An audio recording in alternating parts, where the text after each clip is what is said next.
Are you guys good over there?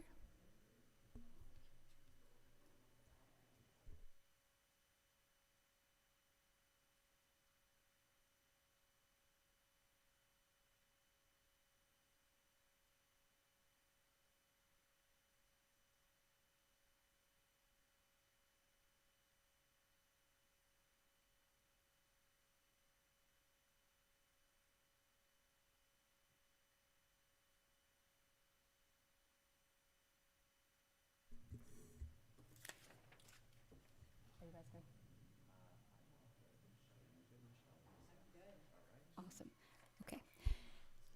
Hi, everyone. Thanks for joining us. Today is Tuesday, February 24th, 2026, and this is a special meeting of the Litchfield Elementary School District Governing Board. I hereby call this meeting to order. The first item on the agenda will be the Pledge of Allegiance. If you could please stand and join us.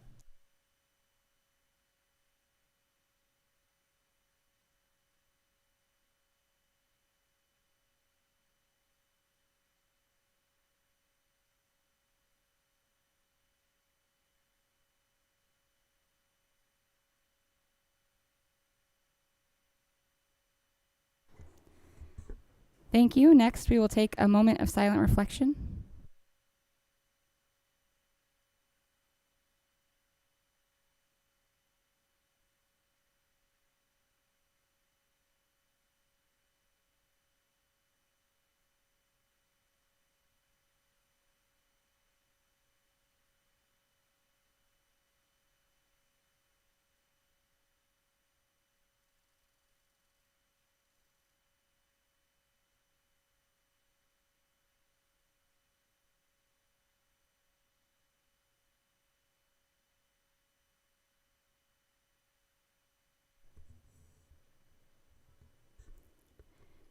Okay, thank you. Next, we will move on. We have no request to speak, so we'll move on to the adoption of agenda and consideration of the consent agenda. I'll go through and see if anyone has any items that they wish to pull from consent. I'll start with you, Ms. Wallace. No, thank you. Mr. Mikes? None for me. Mr. Owens? None from me. Ms. Moran? No, thank you. I don't have any either, so if someone would like to make a motion.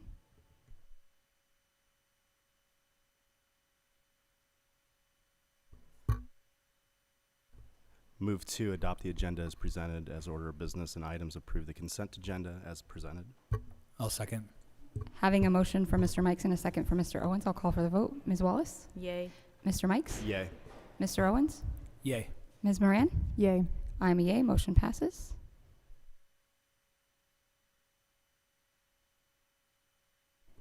Next, we will move on to our discussion items. We're going to start with our 26-27 community education rates discussion, and this will be by Dr. Stair.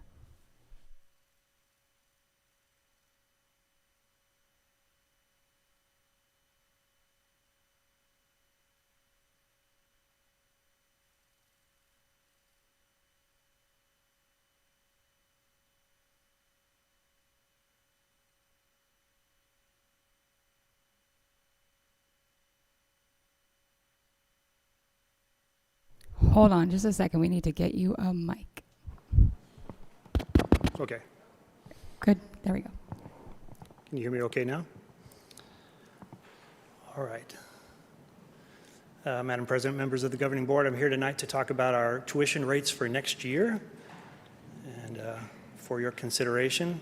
As you know, I show up around February every year like Puxatawny Ron and look for my shadow, and thanks to these omnidirectional lights, I never see it. And so we get to talk about tuition.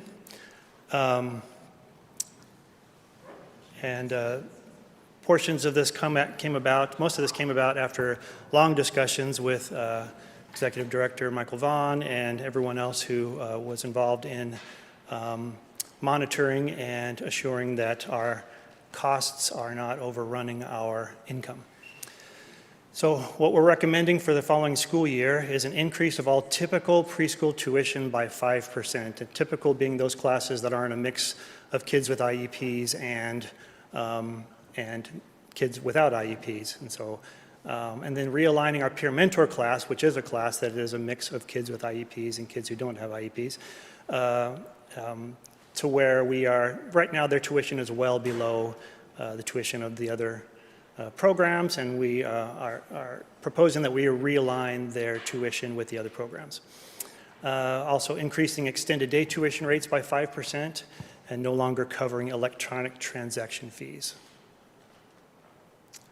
So this is what it would look like for extended day. Right now our PM only tuition is $281 a month. It would go up to $294, and you can go on down the line there to see what it looks like for a 5% increase for all of them. Certainly the biggest impact is on the biggest tuition rate, which is AM/PM, $370, and it would go up to $389 a month, increasing by $19. And this would be our preschool change. Of course, that's a hefty change in the school day tuition rate. They're $885, and they jump them up to $929. In our surveys of commercial centers and other districts, that's still, it's competitive with other districts, and it's well below what commercial centers are charging for that amount of time, but it's a big change for families. It's a lot of money. And then our half-day tuition would go from $384 to $403 a month.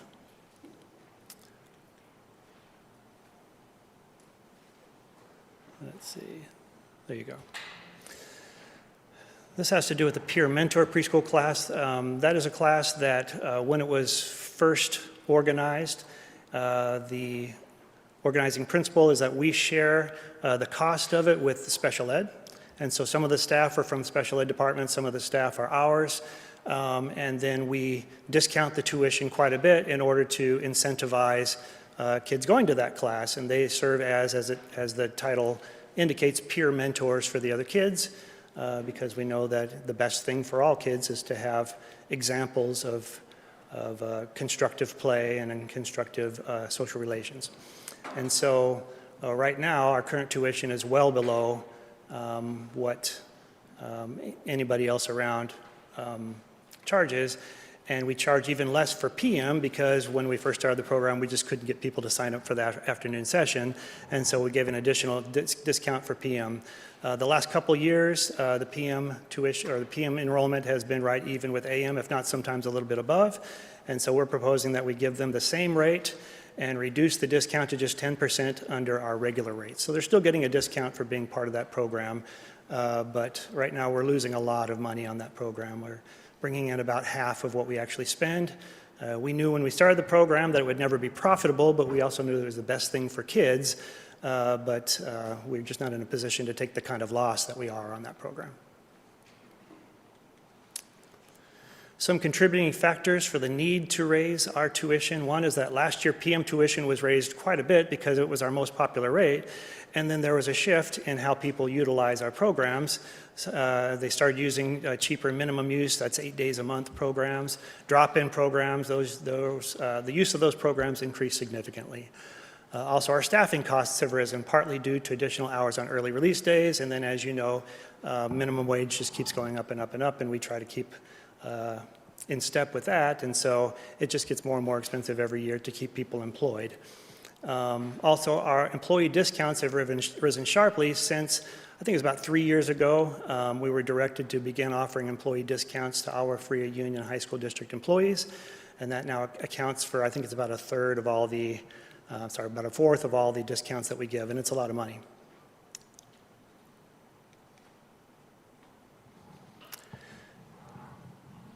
This is just kind of showing that change in rate usage, and there's a lot of boring numbers here, but at the bottom I tried to kind of summarize it. The higher percentage of children enrolled at lower rates results in a more than 7% increase in enrollment, a lot more kids enrolled, but only about a 4% increase in revenue. And that increased revenue is more than eclipsed by the necessary increase in staffing. We'll talk about this a little bit later, but if you add a kid who only comes 1 day a week, I have to staff for that 5 days a week because we guarantee our employees a regular schedule. And so Wednesdays are our big day, and we'll talk about it more in just a little bit, but it's a big increase in cost and a very small increase in revenue. So like I was talking about, the problem with Wednesdays, the extended day enrollment is at capacity on Wednesdays due to early release, and all the staff members, kids who are in training, they come on those days, and there's a lot of other people who just need that time when the school gets out a little bit early on those days. And on average, our employees work about an extra hour and a half more on Wednesdays, which doesn't sound like a whole lot, but it adds up to over $100,000 over the course of the year when you add up everybody's hours. It's a big impact on our budget.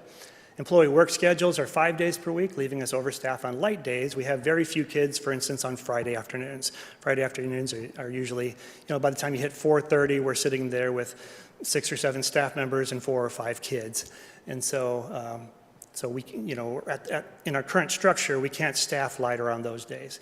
And then the extra kids who are attending on Wednesdays only are at the lowest rate level. And so we're making the least amount of money for them, but having to spend 5 days a week on those kids. And I'll tell you what we're going to do about it.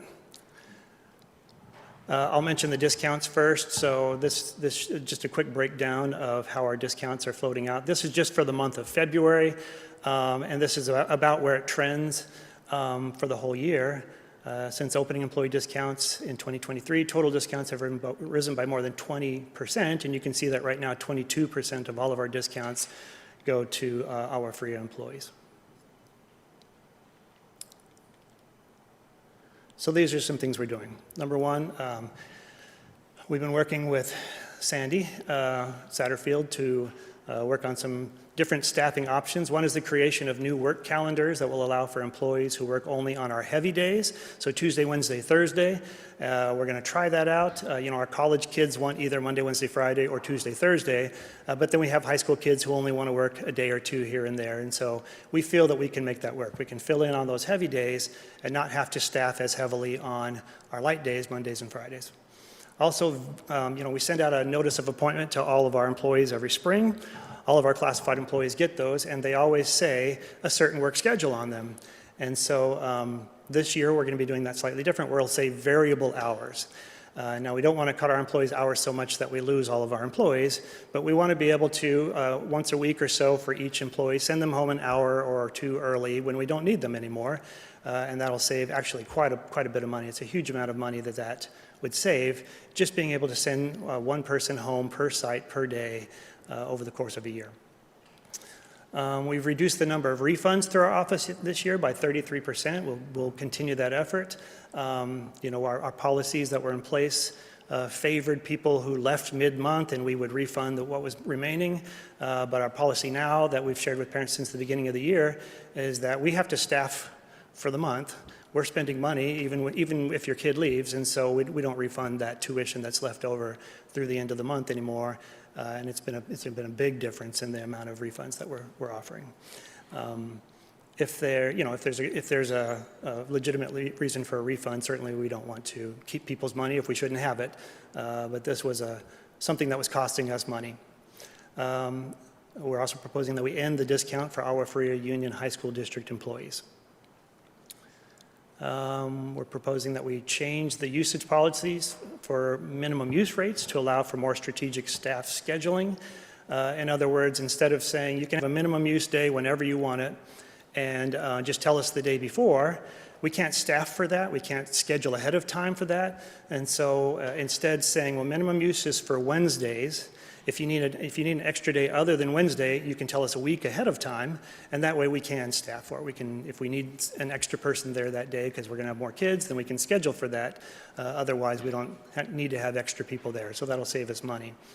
And then no longer paying the electronic transaction fees. And if I could speak to that just for a minute, we're moving to a new child care management software system. And right now, our child care management software doesn't allow for having parents pay the transaction fee. And right now, so we cover that, and right now that's anywhere between $10,000 and $12,000 per month, depending on the month. It's a lot of money. And so the new software allows for us to either pass that on to parents or to offer ACH for free. If they do the direct bank account to bank account transfer, then there's no credit processing fee. And that now they charge us more money for their software because they're losing that transaction fee. But if we take that latter option, it's still saving us about $53,000 a year. If we take the former option where we offer parents, where we say to the parents, hey, you're going to have to cover the transaction fee, it saves us about $108,000 a year, but it amounts to an effective 3% increase in tuition on top of the 5% that we're already proposing. Let's see, am I putting this in the right place? Okay. So our strategic plan alignment, certainly we want to maintain fiscally sound and sustainable programs. We want to compensate for foreseeable increases in costs. We know minimum wage is going up again. Hopefully we can offer them a raise next year. All those things are going to cost money. Also ensuring the resources necessary to maintain and continually improve high quality services. Is it what's best for kids? And certainly we believe that continuing to be able to provide these after-school care on campus in a safe setting is what's best for kids, and we need to be able to fund it in order to do it. Those of you who know me well, I'm kind of a softie. I would offer it free if I could. I don't feel good about raising rates, and I don't feel good about not raising rates. Certainly we don't want the district to have to subsidize our programs, and so we're going to do what we have to do. Financial impact on preschool right now, tuition is not meeting program costs, and the proposed increase will compensate for pay increase, inflation, and increased operating costs. And then also the same thing for extended day. It's not meeting program costs at the moment, and so the tuition increase would help meet anticipated program costs.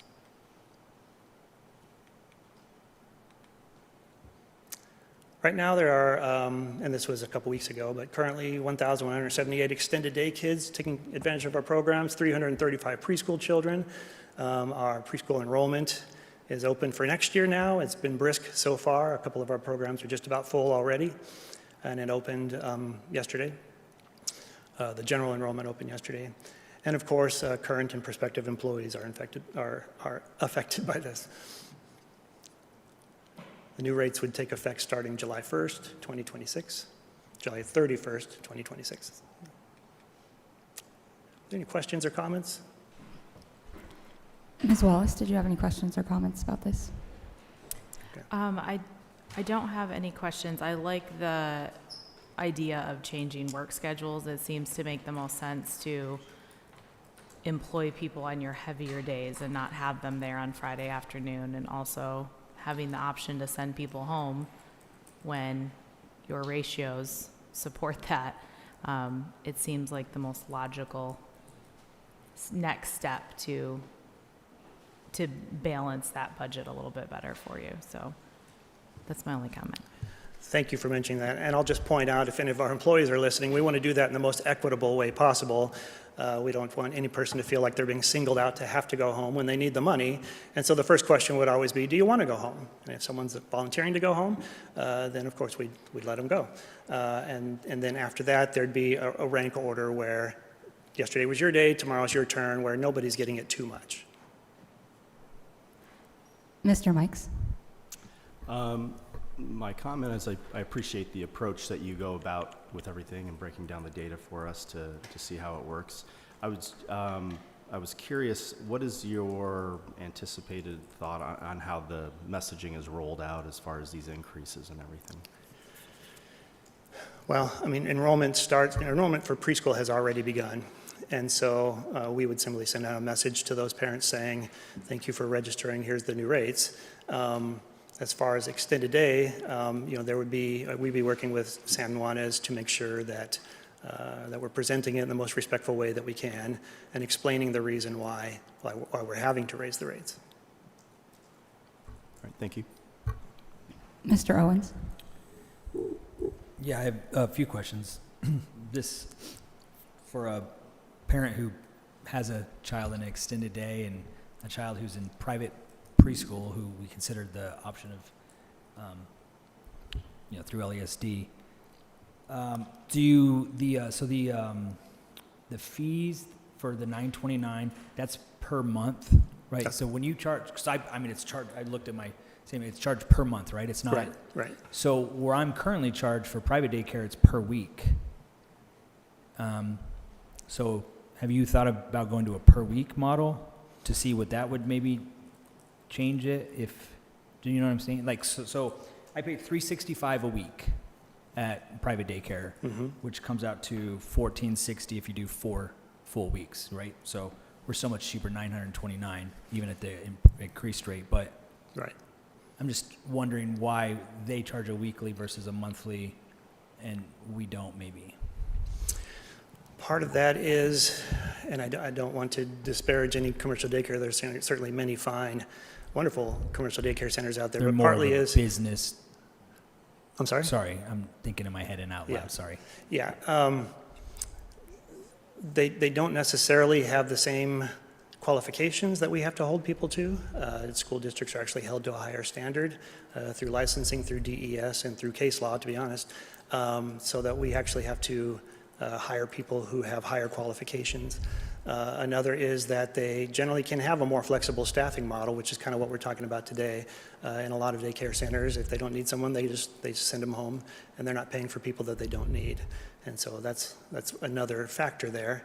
As far as a weekly rate is concerned, we actually had that discussion in there's an Arizona Community Ed Association. I sat down with directors from many different districts, and I asked them, some actually do a daily model. Catalina Foothills does that, and they say it's a nightmare and they can't make money that way because they have to staff for the month. They have to tell people you're working on these days this month.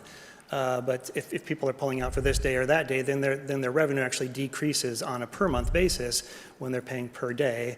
And then the districts that are doing it weekly say something similar, that a family might not use it this week, but they will use it another week, and so they won't pay for the week that they don't use it.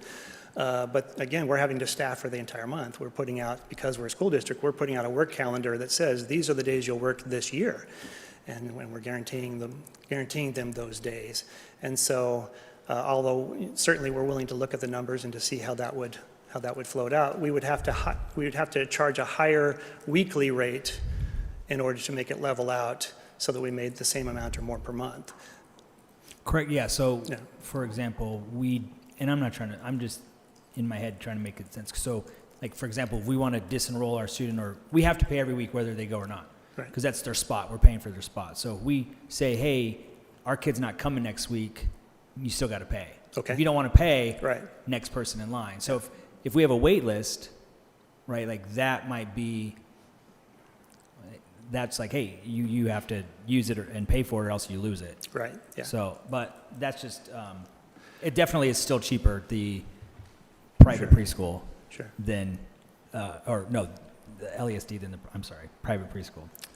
And I do like the model of staff. It's kind of like, you're a waiter. Hey, we're slow. You're getting cut. Right, Who wants yeah. to go? Is there something I'm not seeing? Would there be a benefit to going to a weekly model that you see that I'm maybe not considering? No, I don't have. I just was okay. wondering why, just because I see both. And so, again, if you're paying for a whole month, some days you're paying for, like, this month exactly is 4 weeks exactly. Right, yeah. Right? Some other months are 4 weeks and 3 days.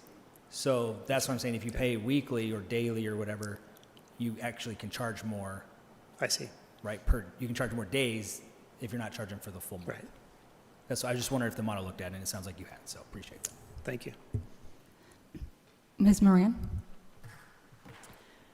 Yes, when I read through this presentation, Dr. Stair, I would say it seems almost like you've done this before because all of my questions were answered in the presentation. So I really appreciate that. Thanks. My only commentary would be that I do appreciate the thought that was put into the reasoning behind your changes, as well as outlining for us and for parents the cost-saving measures, what that's going to look like for them, and really explaining the why. That, this is one of the areas we actually do have control over, both the revenues and the expenses that are happening. And so I like that we are being completely transparent with the why behind the increases and then all of the factors that went into making this decision. So I appreciate that. Thank you. I appreciate it. Mr. Owens, do you have another? Sorry, I did have one more question. Do the Olive Free Union High School teachers get paid, do they get the same discount as the LASD teachers? They do currently, They do. yes. Is there, I don't love that idea of removing that. I understand we have to. Is there a way to maybe see about a smaller discount, but still some type of discount? I don't know. I can sit down with Michael and run the numbers and see what that would do. We figured out 5% from a certain threshold of cost savings. You know, if we save this much money, then we only have to do it 5%. If we don't save as much, then it would be 6 or 7 or whatever. And so we'd have to see what that would do, but I'd be happy to sit down and look at that. Yeah. We are allowing them to do the early registry, you know, the priority registration. We did allow that so that they could, you know, just like one of our employees, they could register their kid early. Yeah. Okay, I have 2 questions. My first question, Mr. Owens kind of already jumped to with the weekly thing, and it's not so much weekly. I was wondering, can we, for me, it's breaking it down to not be $900 in one big payment for our families, right? Right. Is there a way we could do it like you pay twice a month? And I agree with the idea because most daycares, right, it's you pay whether you come or you don't. So you pay it or you're out. I would think that would be fine. But just to make it so it's not such a big hit potentially for some of our families. Yeah, we could. You know, currently we do that on a case-by-case basis. If they call and ask and they say, hey, I need to do this, you know, I need to align this with my paychecks, my pay periods, and we do that. We've worked that out with people. And it might actually be easier just to do it for everybody. I mean, do we have a system, is it set up right now where it's an auto pay thing or we have them pay us on their own? With our current software, we don't. They have to individually go in. With the new software we're getting, it actually does have that ability. So we could Yeah. potentially, if we had looked at an option of breaking it into 2 payments, it could be an auto pay thing We could. set up. Okay. Yep. Just looking at, if that doesn't work out, that doesn't work, but just kind of thinking, how can we make this easier on our families? And then the other thing is, does the Agua Fria staff that are going to be losing this benefit, do they know that we're already talking about this? Have we made them aware? We haven't sent out messaging on that yet, no. Okay. Okay. That was the only questions I had. Did anybody else have any other questions on this item? It's just discussion for now. It will come forward in a future meeting for voting, but for now, this is just discussion. Okay. Anything else? I think we're good. Thank you All very right. much. Sorry you had to Thanks wait. for coming back. Thank you for coming back. Not at all. Not at all. It's a pleasure. Thank you. Thank you.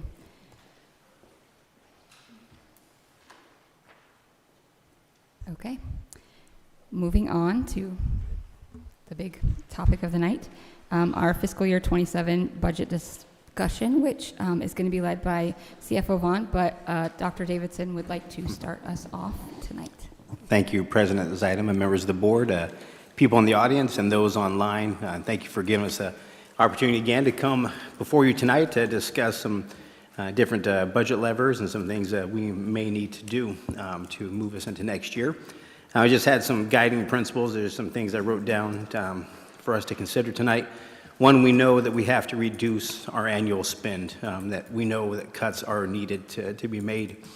We know that in this time of reduction, and we've spoken to it, there's not just one best scenario. There's a variety of levers that can be pulled. And certainly our proposals over the last many weeks have demonstrated that. The real bottom line is I just wish we didn't have to, but we know we have to. You know, over the last few weeks, I think all of us, including our board members, have really had to consider, and I say all of us, whether that's our administrative team here, those that have weighed in, have really had to consider the characteristics of our Litchfield learner. And I just want to highlight those 6 areas because I think the conversation over the last few weeks has caused me to at least think about communication, character, teamwork, how do we problem solve, are we continuously learning, and really do we dig in, are we content experts? And I think we've done that. The wonder tonight might be, okay, so last week we had a conversation, how did we get here tonight? And so I just wanted to throw some information out to the team as a whole that after our last meeting, the team and I took some very direct feedback from our principals, and we were asked to talk about a variety of other ways where we could find cost savings. We brought all of our principals together to hear their thoughts, to explain the reasoning we had, and also to capture their reasoning, and to really try to find a way to develop a plan that would be acceptable. And again, to revisit what I've shared before, to really to limit how should I say this? To limit the way it negatively impacts our instructional programming. So as you would expect, the data that we got caused us to revise our plan. It caused us to capture a voice of this school leader on behalf of their teams that I find very impactful. We want to recognize that voice, and we still felt like we could bring to the board some information that made sense. We know we're in the kid business. We know we're in the school business. And no matter where we end tonight, we have to get to a place where our schools, our leaders can win. As we move ahead, I hope that I've been clear that I believe this conversation on reducing a budget, the stewardship of our resources, it's not a one and done scenario. This is a conversation we'll likely continue to have. I hope that the board feels like, and for those that have been following along with us, that there's a large amount of detail to consider as we make options around our budget, and we'll continue to provide any information possible to support our board in their decision making. So thank you for letting me start it off, and I'll turn it over to Mr. Vaughn. Thank you. Madam President, members of the Governing Board, Superintendent Davidson, colleagues and community, thank you for joining us tonight to continue the discussion around potential options being considered for the district's 2026-2027 budget year. Much of tonight's presentation really does align with last Thursday's presentation. So my plan is to focus on those adjustments.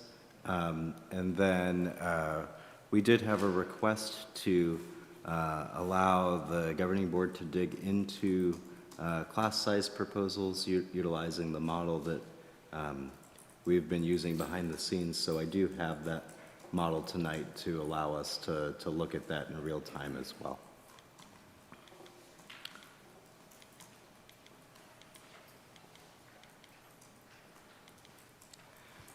The first change you'll notice is yet another slight increase, not dramatic increase, but slight increase to reductions around department and administrative changes. This slide still just points to the work of the Arizona Auditor General's Office. Each year they publish what's called the Dollars in the Classroom report that looks at various types of district spending and identifies cohorts of districts that they designate as peers to allow districts to compare themselves against like districts to see how we're doing in various areas. In their most recently published report, prior to these reductions, the Arizona Office of the Auditor General already found that Litchfield Elementary School District has very low administrative spending compared to like or peer districts. So I just think that that's important to highlight because we've already done a significant amount of work around maintaining a lower level of administrative spending, but that is prior to the proposed reductions, which total over $700,000 in the current iteration of the recommendation. This slide is new entirely. This details the changes that we are proposing around departments and the district office. Previous to this, we had not been able to provide that level of detail because there were still conversations being had with individual employees. But this does, for the first time, detail out what makes up that position reduction. This shows the detail of the reduction around district stipends that you saw itemized in the earlier slide.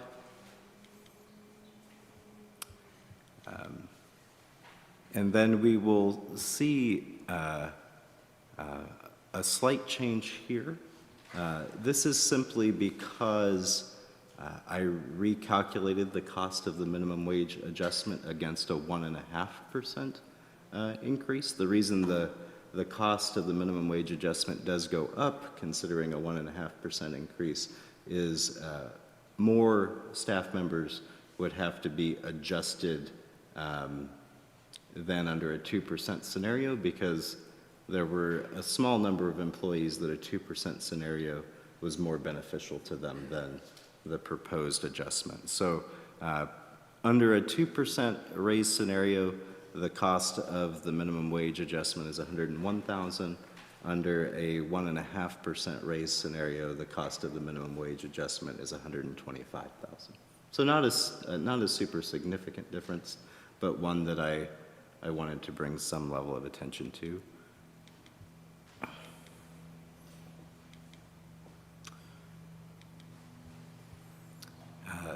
This is also a new slide.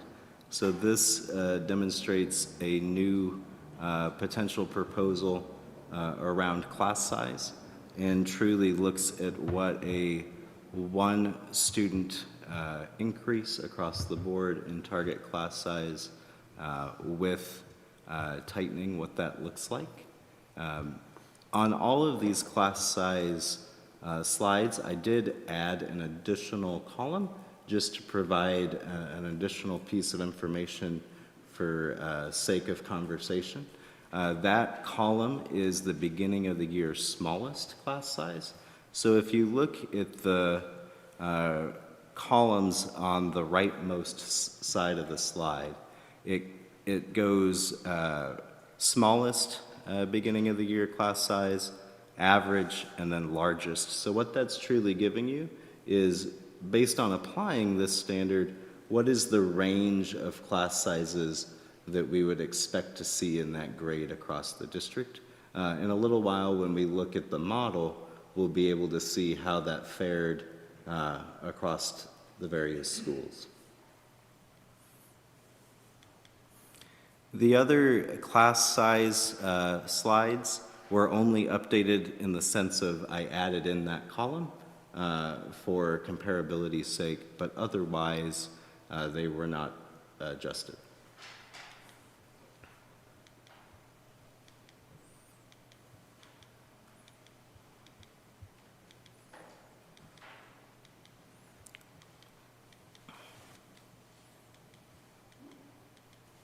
None of these slides changed. I'm simply getting to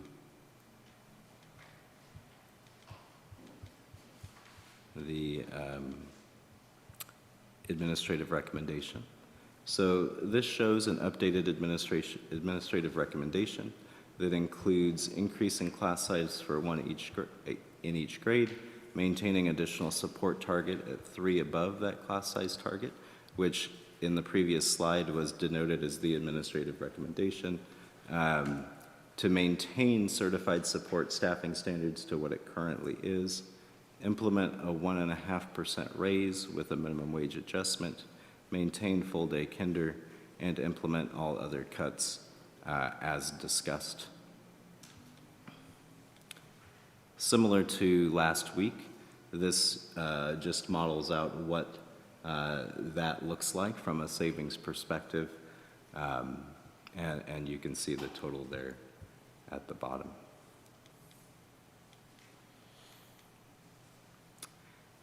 That truly walks us through the changes to the presentation from last week. I'm happy to do one of two things at this point. I can pull up that model and we can look at that Excel document so that we can look at what the administrative recommendation looks like across our schools and grades, or we can pause for questions. I'll leave that to the board's discretion. Thank you. I was hoping we could start with some questions, specifically with Ms. Wallace, since she was not at our last meeting, so I want to make sure she has a chance to share her feedback, and then we can pull that up because I think that will be helpful for the conversation also. So, Ms. Wallace, since you were not here last time, I thought we could start with you. I got to start last time I was here, so. Sorry. It's good. Okay, I did have a chance to watch the entire last board meeting, and I have shared with some of my peers, when you watch on YouTube and YouTube knows that they have you captured, they send you a lot of advertisements. So that 4-hour meeting took about 5. But I got through the entire meeting and I heard everyone's comments at that time. And I have read more emails than I've ever read in my life recently. And I do feel that keeping the support staff seems to very strongly be the desire of the schools. With that said, and I don't want to take that away from them, I still am not comfortable with how high the class sizes are with +1 and going up to 3. That sets our middle schools at 36 students. And I personally reached out to many middle school teachers this week, and almost all of them are currently sitting at 34 in their class. And I'm not comfortable increasing that more, where this is just going to push them to 36, 37 all the time. And I know I've said this from the beginning, but those middle school numbers are so high. And physically, they don't fit well in the classroom that way. It creates more behavior problems. It's harder on the teachers. And I know that the teachers, a lot of them have said, you know, we want our raise, we'll take more kids, but that is the #1 reason for burnout in research as well. And so I understand that they want the raise. I want to give them the full raise, but I think that it is always more work in grading, in behavior problems, in talking with parents. And I think that every student we add does diminish the quality that the children in that classroom are receiving. I don't know, I've said all along I'm willing to move up on this, and I'm not saying we can't do nothing, we have to do something, but I'm still not comfortable putting middle school classes at 36 and 37 and saying that that's going to be okay.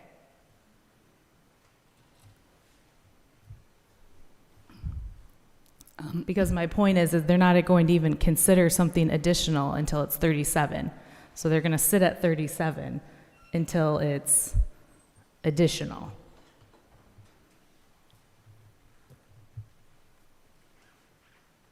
Right now, I know every middle school class at Palm Valley, every single one is sitting at 34.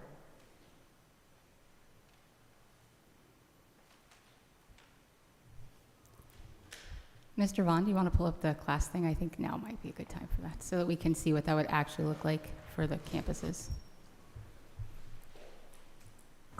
The nice thing about having the model with us tonight is if it's the pleasure of the board to see a change in any class size target, or even in the tightening approach, we can model that real time together. Let me just move this laptop so I can use the laptop that it's on.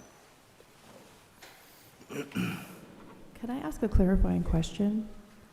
Of course. Guess in doing this, you're assuming that the board members don't understand how this is going to look? We received a request to be able to see how it looked at individual site levels. Okay. And so this was just the best way we could think to address that request. Okay. So can I ask the board, similar to what I've asked before, are we making these decisions based on a one-year impact to one site, or are we making these decisions based on a long-term strategy? If anyone would like to answer that? I will say, I think, to the point of high-level long-term, I think the data in the slides actually speaks to what long-term we can expect, because we're setting a target and we're setting a maximum. Yeah, I agree with that. But yeah. that's where I'm wondering, are we making this decision based on what next year looks like? Right. Or are we making this decision based on the targets and the minimums and the maximums? Because those are two different decision points. There are two different approaches, yes, for sure. Thank you. So I'm the one that asked Mr. Vaughn. I mean, someone else may have also, but based on what I've heard up here of people asking, wanting to see what that looks like per campus, because we know, looking at smallest class size versus largest class size, that many of our schools are not going to really be different. So I think that it's important to see the whole picture of what it looks like, rather than one class is going to be at this number and another class is going to be at this. I think it's very important for us to see that most of them are somewhere in the middle, right? Most of them are not that highest size, and most of them are not that lowest size. Well, yeah, that's how you get to the average.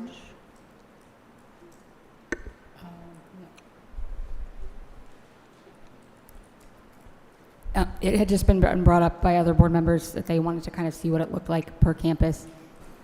I don't think that, for me, I don't need to see it to know what I think is the right thing, but I think it's just helpful for overall the community and the people that are seeing and hearing these conversations to know what that actually looks like.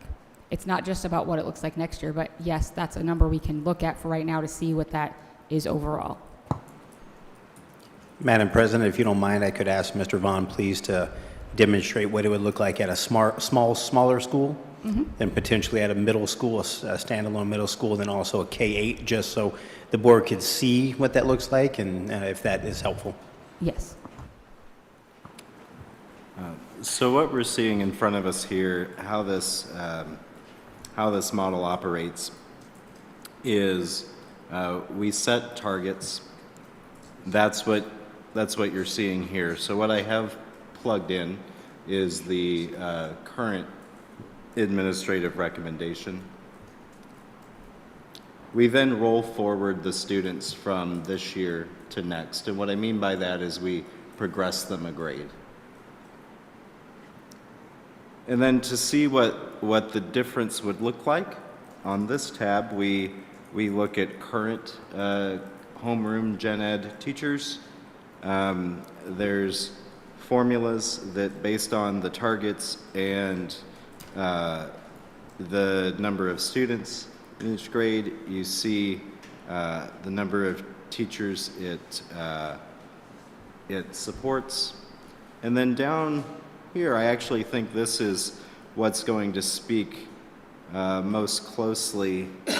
Let me try to make this a little bit bigger for you. I think this is going to speak most closely to the conversation. This calculates the resulting class size. And so when I was creating those slides for the presentation, I was using this average, I was using this max, and I was using this smallest number. I did round these a little bit more closely just to make them easier to read, which is why they may not match exactly to what's in the presentation, but I realized going to multiple decimal points doesn't add that much value, especially in this context. And so you can see setting the board-approved class size, for example, in kinder at 26, it really does result in some at 20, a couple in the 28 range, and then to the point, there's many in the middle that results in an average around 25, which is actually our current target. And you can see that as we go across. Real quick, the numbers for Troy Gilbert, those are based on what's currently at enrolled? Those are based on, because we're just in a unique scenario with Troy Gilbert right now, they're based on the demographer estimates of what we might see at Troy Gilbert. I feel like that number's way low. We have, I agree. to a It certain looks way too extent, low. overstaffed Troy Gilbert. And we've had conversations with that administrative team that as we get closer and have more insight into what will actually occur on that campus next year, it could be tightened and adjusted. What we're worried about, though, is being unprepared for the families that that may choose to send their kiddos there, because we don't expect the outcome to look like what we've been having, where we've asked those families to travel across the district. It'll be a brand new school, and it'll be much more convenient. But that's why you're seeing that for that school in particular. Can you please do me a favor and elaborate a little bit more on what you mean by overstaffed and the ability to walk that back based on numbers and how that would work? Just for anybody out there who has concern that we're going to have dollars overusage some places while we're making cuts other places. Sure. Any place that we actually see a reduction in teachers, whether it be because of this model or we have this happen honestly pretty frequently in the kindergarten grades, because that's more of a educated guess than in the other grades, because we really don't know how many kinders are going to come. We work to reassign that staff member to any place that we might have an opening. And one of the things you'll realize that you haven't heard Executive Director Satterfield or I say in all of these conversations is reduction in force. And the reason we've not had to use that language is, even though all of these models reduce the number of teachers that we need, the reduction is greatly under the number of teachers that we hire on an average year, simply because of turnover or attrition.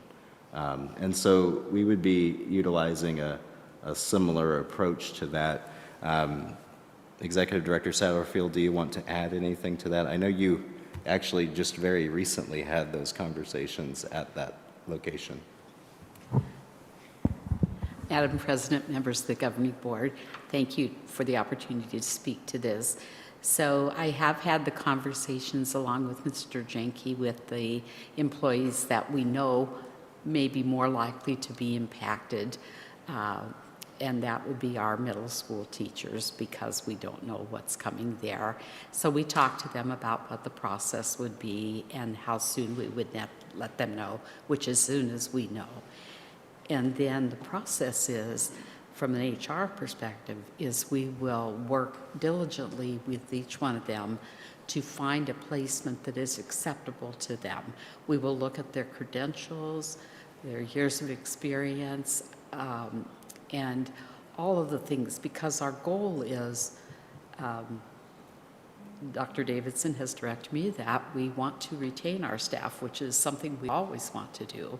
And so it would be irresponsible of me and my team if we didn't look to find those places where people are comfortable, where they're properly credentialed, and also just to the extent possible, because many of our folks live in our communities, to make sure that we make it, if they're a West Side person, if we can help them get there, or to the East Side, whatever is best for them. But we'll work diligently to do that. And so we gave that assurance to the teachers that we talked with at Troy Gilbert. But we'll provide that same service to anyone else who is displaced or surplus, as some people like to call it, wherever they are.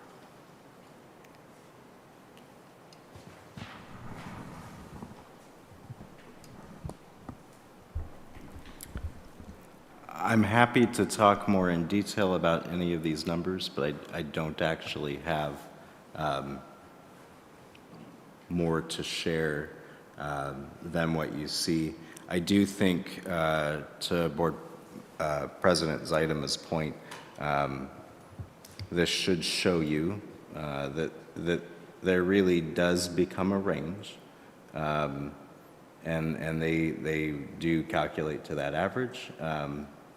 You do end up with those schools that, just by the nature of how many students are rolling into that grade, end up higher. And it's the same reason some schools end up lower. It's just honestly how the math works out. And to clarify, for once our classes, so for our middle school, for instance, when they get to 35.5, if it's before school starts, which we see some of these are, that would be 2.5 over. And so with our Titan stuff, that is when we would look at adding supports for them. So the 2.5 is actually what's allowing it to get to that point. Okay. If I, so additional supports would not come until 3. If I changed this flexibility number to 1.5, well, before I do that, let me, hold on. They gave me a Mac, and now I have to learn to use Mac on the fly. So you'll see here that this reduces 32 teachers. If I change this to maintain what we presently utilize as a 1.5 threshold at the beginning of the year, we didn't change class sizes at all, but it adds, what is that difference? 5 teachers. And that's because anywhere that you saw before in those average class sizes that were more than 1.5 over are now, it added another teacher to keep it at that point. I hope that makes sense.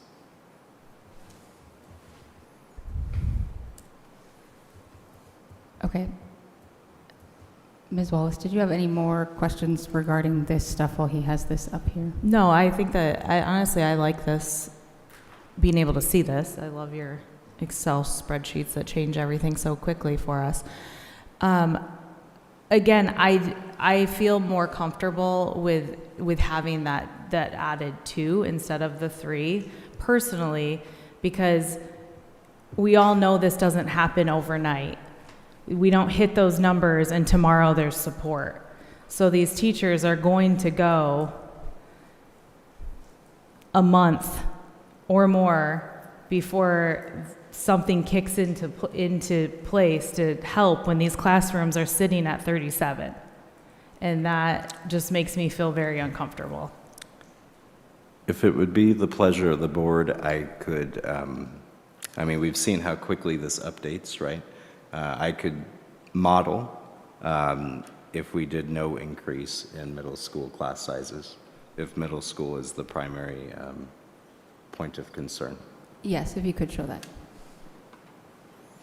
Michael, as you move into that scenario, could you, or you or Ms. Satterfield also just remind the board, and maybe Ms. Wallace, just because she wasn't here the last meeting, what our proposal is around the additional resources to those teachers that might be stuck for a period of time with extra kids? I mean, I'm happy to hear it again, but I did hear it. and Okay. No, if you're good, no worries. explanation. I just want to make certain. Yeah, and I do appreciate that. And to be completely honest, this is coming from a place where I was a teacher that sat drastically over the threshold number 3 different years and waited in between 3 months and 6 months to ever get the support that was actually coming.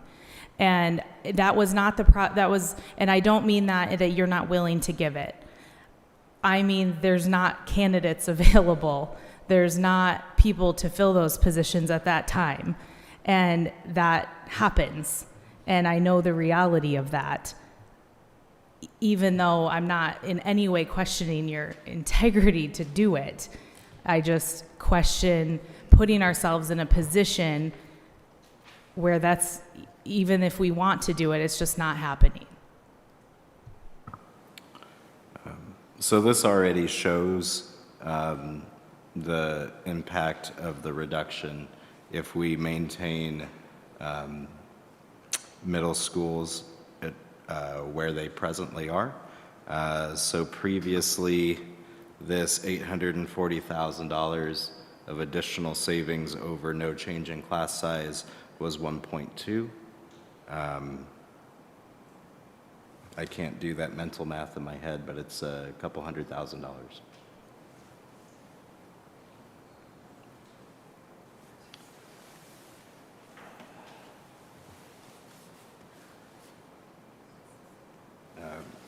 I did actually model this out previously, and if we change the administrative recommendation only in this way, this recommendation would save $4.2 million.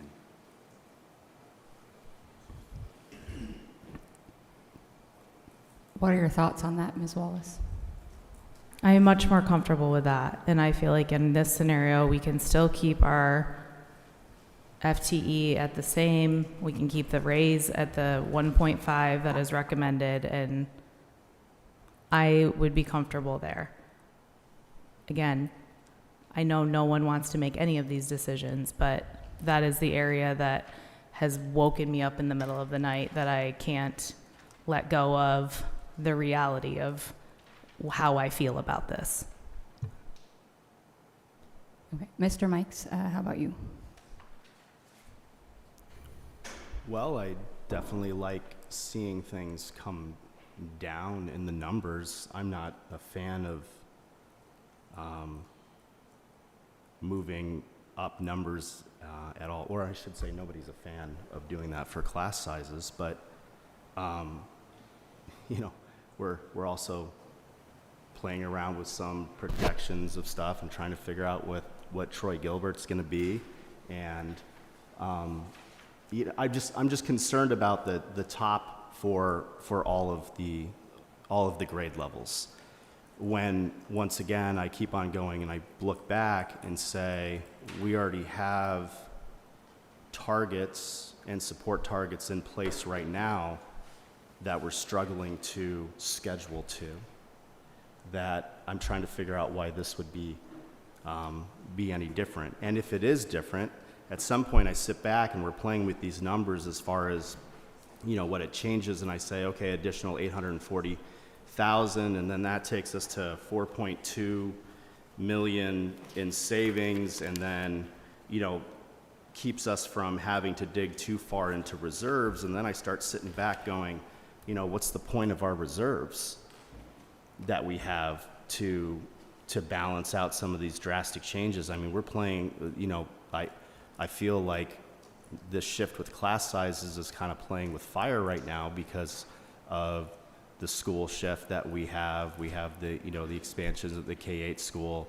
With that, we're taking in two other things as far as the tightening of the staff for our practices and all of that stuff combined. And I'm questioning whether, you know, we need to go this far with staffs or with the class sizes as at all, especially when we sit back and we run numbers and we see these massive cuts that were made at the district office as well.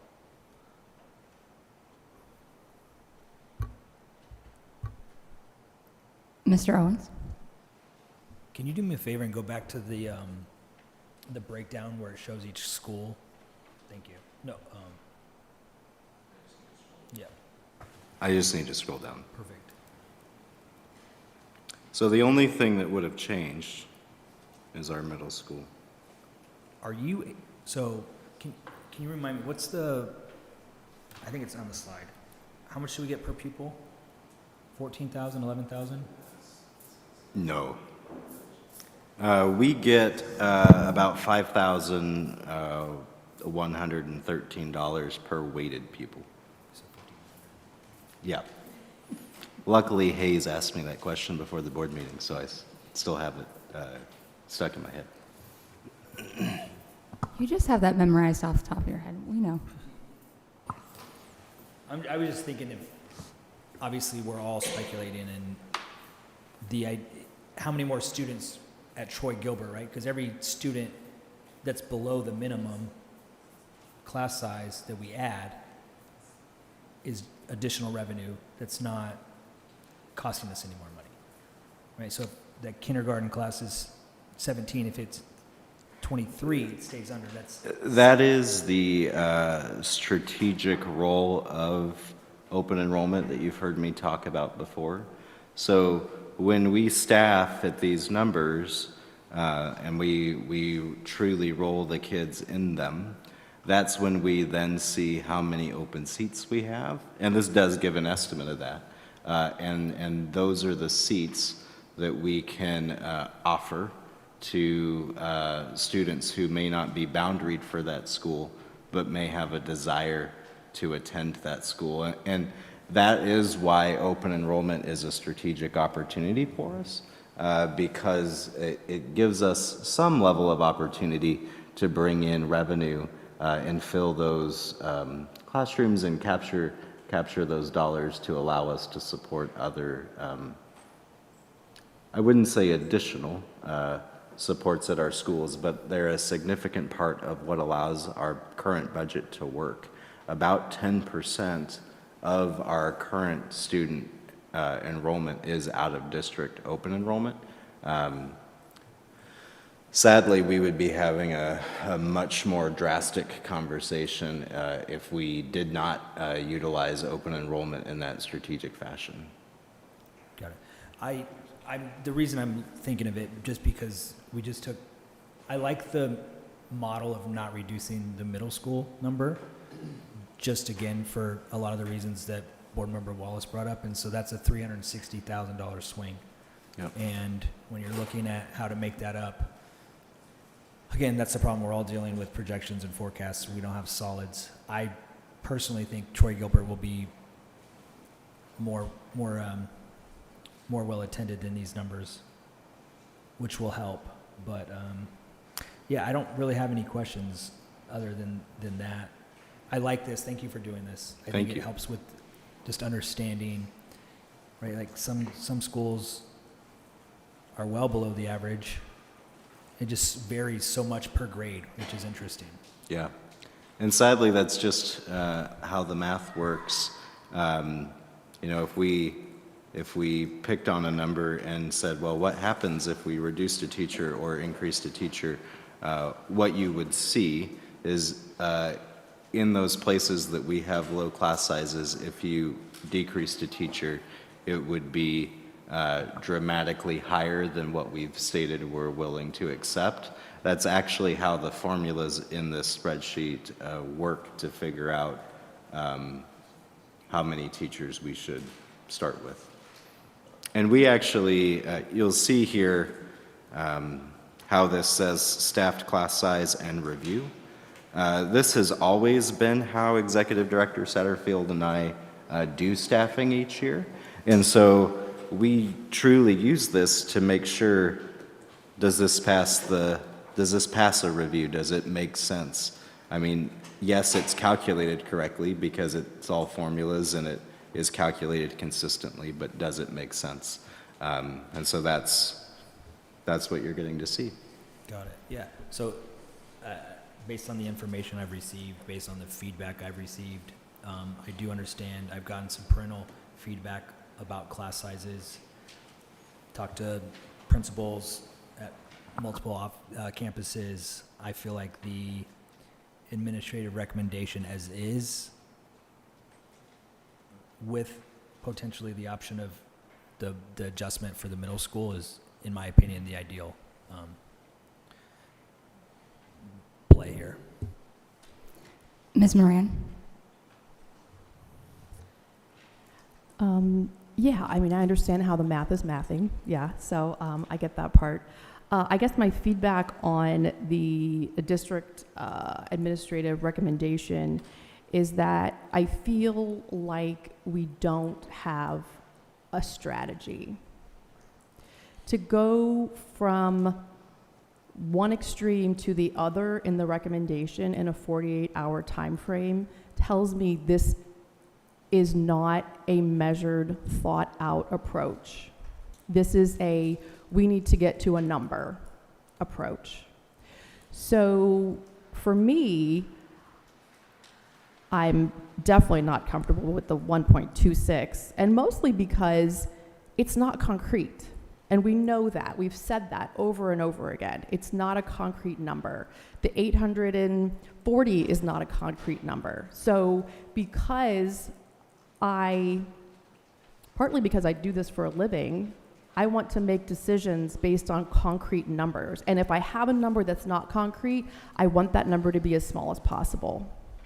So I do think there are other options outside of the administrative recommendation that would get us at our goals or close to our goals, because when I look at this recommendation now, there's a savings of 4.6 million on this slide, and we're aiming for savings of 3.5 to 4.5 million. So my first question becomes, why are we recommending a 1.5% raise when we're overshooting our savings target? And so for me, you can't look at one without looking at the other, and you can't look at any of these things without looking at the total. And so I would prefer to, again, as a broken record here, be more conservative and slow our roll on the class sizes, because there doesn't seem to be a well thought out strategy. And I think if we can implement smaller incremental changes this year, that will give us time, because to Dr. Davidson's point earlier, we know that there are more discussions to come, but that will give us time to get more valid feedback, because we know the survey was not as valid as we wanted. We really haven't heard from parents, and I think there are a lot of factors that can be weighed. We've shown that we can do that well. When we went to develop the strategic plan, we went through an entire process to get that feedback and have that all included in our plan for this district. And I think that we can do that same thing for our class sizes if we allow ourselves to have a little more flexibility with the time. And the beautiful thing about that is we do have healthy reserves that we can potentially utilize that to make sure that we are making the best decisions and not rushed decisions that we have not thoroughly thought out the ramifications for. And that's true with any of these things that we're looking at: class size, supports, raises, etc. For me, I want to guard the raises until there is no other way to meet our budget, because that has long-term ramifications for our employees as well. So those are my thoughts on, I can get more specific on what I think would be doable, but I know we got an email earlier with some feedback or a suggestion from a board member, it wasn't for me, on maybe some ideas about how we can make that work with the reserves as well.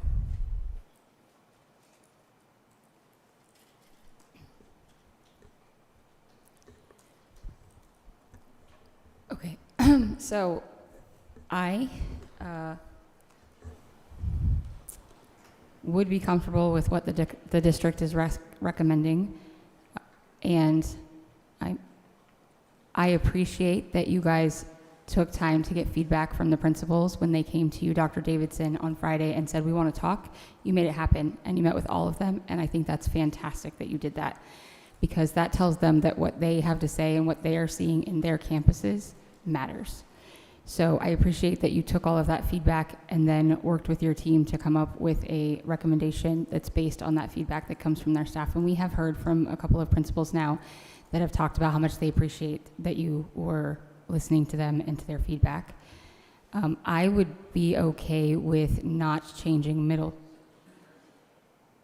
if that seems to be like the big sticking point for some people, because they are big. I mean, we were just in a school recently and we see how many kids there are in a classroom, so I understand that concern, because they're just bigger people, so they take up more space. I think that, I mean, I have heard from a lot of middle school teachers that say it doesn't really matter to them, but I've also heard from people that say it does. So, I mean, that's kind of all over the board for that. I don't think we're going to get any really concrete answer for the middle school in that regard.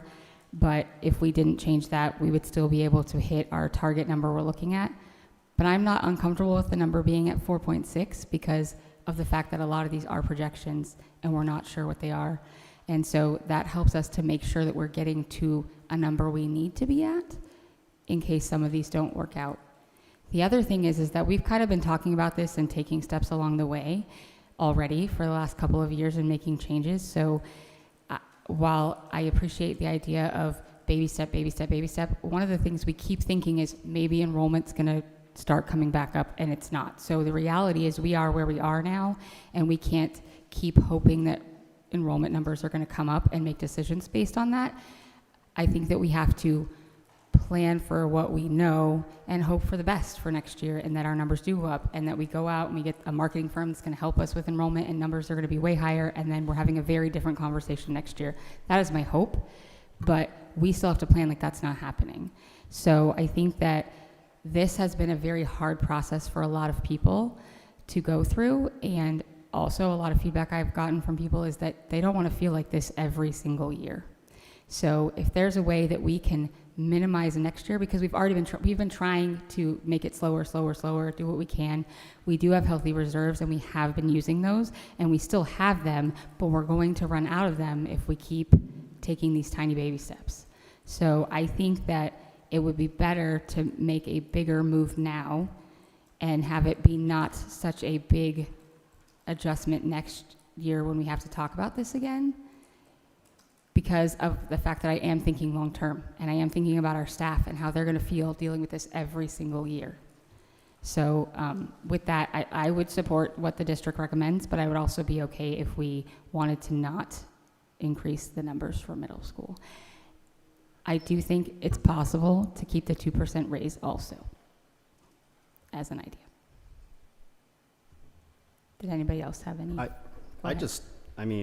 So I sent an email to get some clarification. I've been poring over this all weekend, and then almost forgetting at some point that, some people are not working over the weekend. I don't want to call them and bother them to say, hey, what if this, what if that? And I constantly was coming to this conclusion of, well, first off, with the current administrative recommendation, I looked at it and said, why are we, trying to pour more money into our revenue at the, or our reserves at the end of it with all these massive cuts?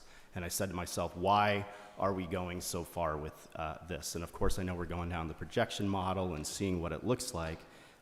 And I'm hearing, be careful in how many baby steps we take. But I feel like, now I'm newer to the board. This is only on my second piece here, or second year here. But I feel like with the new, with the new school opening up and other shifts with demographics and students, this is a chance to take one more baby step, I think, to come out with a real legit plan as far as how we can address some of the current situations of whether we, or big discussions which we have to have. And so I sit back and say, okay, so we have these reserves. At what point are we okay with pulling out reserves to use them to float us through this opportunity to see if we can take a deeper look at it? Because I sit back and say, once you cut into teachers' raises, whether it's, we have 2%, and yeah, I know it's small in the grand scheme of things, but to me, 2% is better than 1.5 or 1 or 0, and so I don't want to take that, and I want to protect that. I sit back and I look and say, do we really have to change the class sizes? And keeping in mind, I went into the meeting on Thursday knowing that, we might have to suck it up on some of the support staff. I know raising class numbers could have been on the list. All these things that I took into consideration when looking at it. And so end result, if I get to the point, I was sitting back and say, if we take all the main cuts that we have without touching and keep the 2%, we had an original plan for a $420,000 class change. When the cost savings pretty much end up to about $3.4 million. And I know our goal originally going into this was $3.5 to $4.5 million. And I said to myself, why not limit as much impact as possible on the teachers with classes and keeping the raise, and dig into the reserves. And I know the reserves takes us a little bit, that would take us a little bit closer down to our midpoint of threshold, but definitely not to 0. And some of this thing, I've always heard, with my kids going here and being around, of how fiscally responsible, Litchfield tries to be. And I sit back and say, I think this is a moment to take advantage of that and to try to wade through some of these choppy waters we have coming up. And so I know with the email that we have and everything like that, but so that's what I'm saying. I mean, I don't have a document for it. I wish I don't know if Michael can scroll to the PowerPoint. Let me see if I can find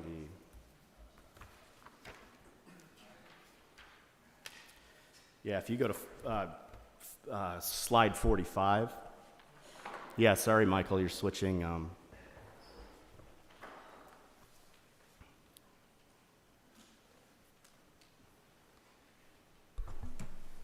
Is So- this the slide? Yeah, Sorry. so pretty much, I'm saying, okay, those are all the things we take into consideration. That's 2.38. And then the next slide, it shows all the additional reductions, which takes us to $3,102,790. And then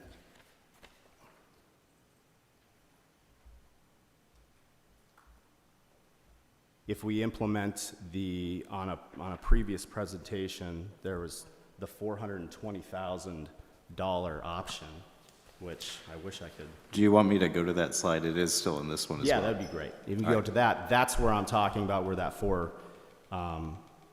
additional 420 comes in, which does not raise any class sizes from what they are. Now, keeping in mind that our goal is to, if we did this in the end, yeah, will some teachers feel like their class sizes are going up? The answer is yes, because there's so many classes that are under these current class size goals that we've had for a couple of years. And so we are trying to tighten that stuff up. So there are people that will say, oh, if something like this goes through, Mr. Mike said, don't raise class sizes, and I have a couple more kids in my class. Well, that's because we're just dealing with the current class size goals that we already have. So, for instance, kindergarten, if you have 19 kids in your class, I mean, all along the goal has been to try to get, 25 kids in the class, which I'm not saying it's great. So off of those numbers already, that as a teacher, if those were all maxed out, that still does feel like a lot.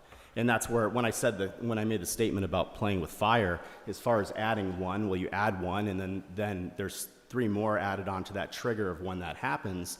That's where all of that stuff really starts concerning me. So I say take the reserve, utilize our reserves, stick with this, tighten up the stuff that we have, keep the raises for the teachers, and that will additionally then give us a chance. We can go down all these other rabbit holes to look at and see, of course, also to see how the tightening of the class goals works as well.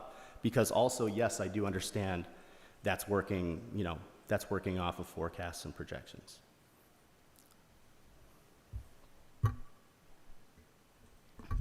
Thoughts?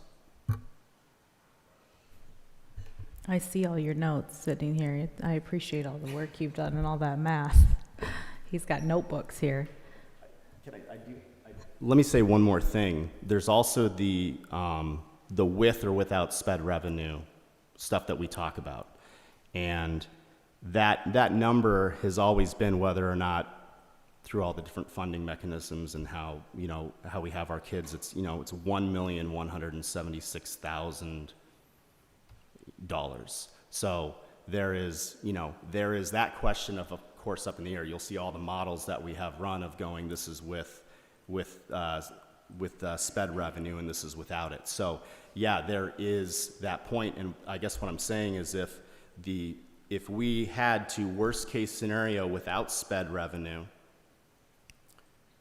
we would be dipping into our remaining reserve, which leads us at $30,510,000, which is still $227,000 above the midpoint thresholds that we have established. And we talk about short-term and we talk about long-term plans.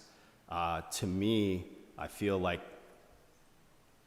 this is something that can slow some stuff down, like I said, to get to it, because yes, I understand this, you know, as Michael's breaking a sweat over there, to, you know, to not say, oh yeah, let's keep on digging into those percentages, but that's where my numbers are. If we do have sped revenue, then that puts us $1 million over the midpoint, which is closer to that, you know, top tier for our reserves, which I know we have to keep in balance too. And so that's the additional stuff. Sorry to cut you off. I just wanted to say those parts. Ms. Wallace, did you have comments? I mean, I do have to agree with Board Member Mike's that I am okay taking baby steps, and I don't want to rattle the cage every year and have to do this, but I also feel like sometimes that's what is needed. Like, let's see what Troy Gilbert brings. Like, there are things that are new this year, and I agree with you that, like, yes, enrollment hasn't gone up, but at the same time, we also have not opened a new school in a long time. It's in the schools that we did open, like Bell and Soto, are busting at the seams and have been since we opened them. So if we have to have this conversation again next year, then we have to have this conversation again next year. That's, I mean, even if we made all of the cuts now and went up to 5 million, our enrollment could still be different next year, and we could still have to have this conversation next year. There isn't a number that we're going to get at that we're going to say we're good for 5 years. Like, that's just not realistic. And so in a lot of ways, I agree with what Board Member Mike said, that we do as little as we have to do to not affect the teachers this coming year, and then we deal with what we have to deal with next year. I can appreciate that perspective. I feel like we've been saying that every year for many years now, because we've had to deal with ESSER funds, and then ESSER funds going away, and with our declining enrollment, and knowing that our enrollment was based on the demographer stuff, that we kind of had an idea that enrollment was going to go down, but we were kind of hoping that wasn't necessarily accurate. And so I feel like none of us wants to do it, but the 5 of us up here have to make hard decisions, and we have to be willing to make those hard decisions, whether we like them or not, because we're ultimately responsible for these taxpayer dollars that are given to our district, and we have to make the most fiscally responsible decisions that we can.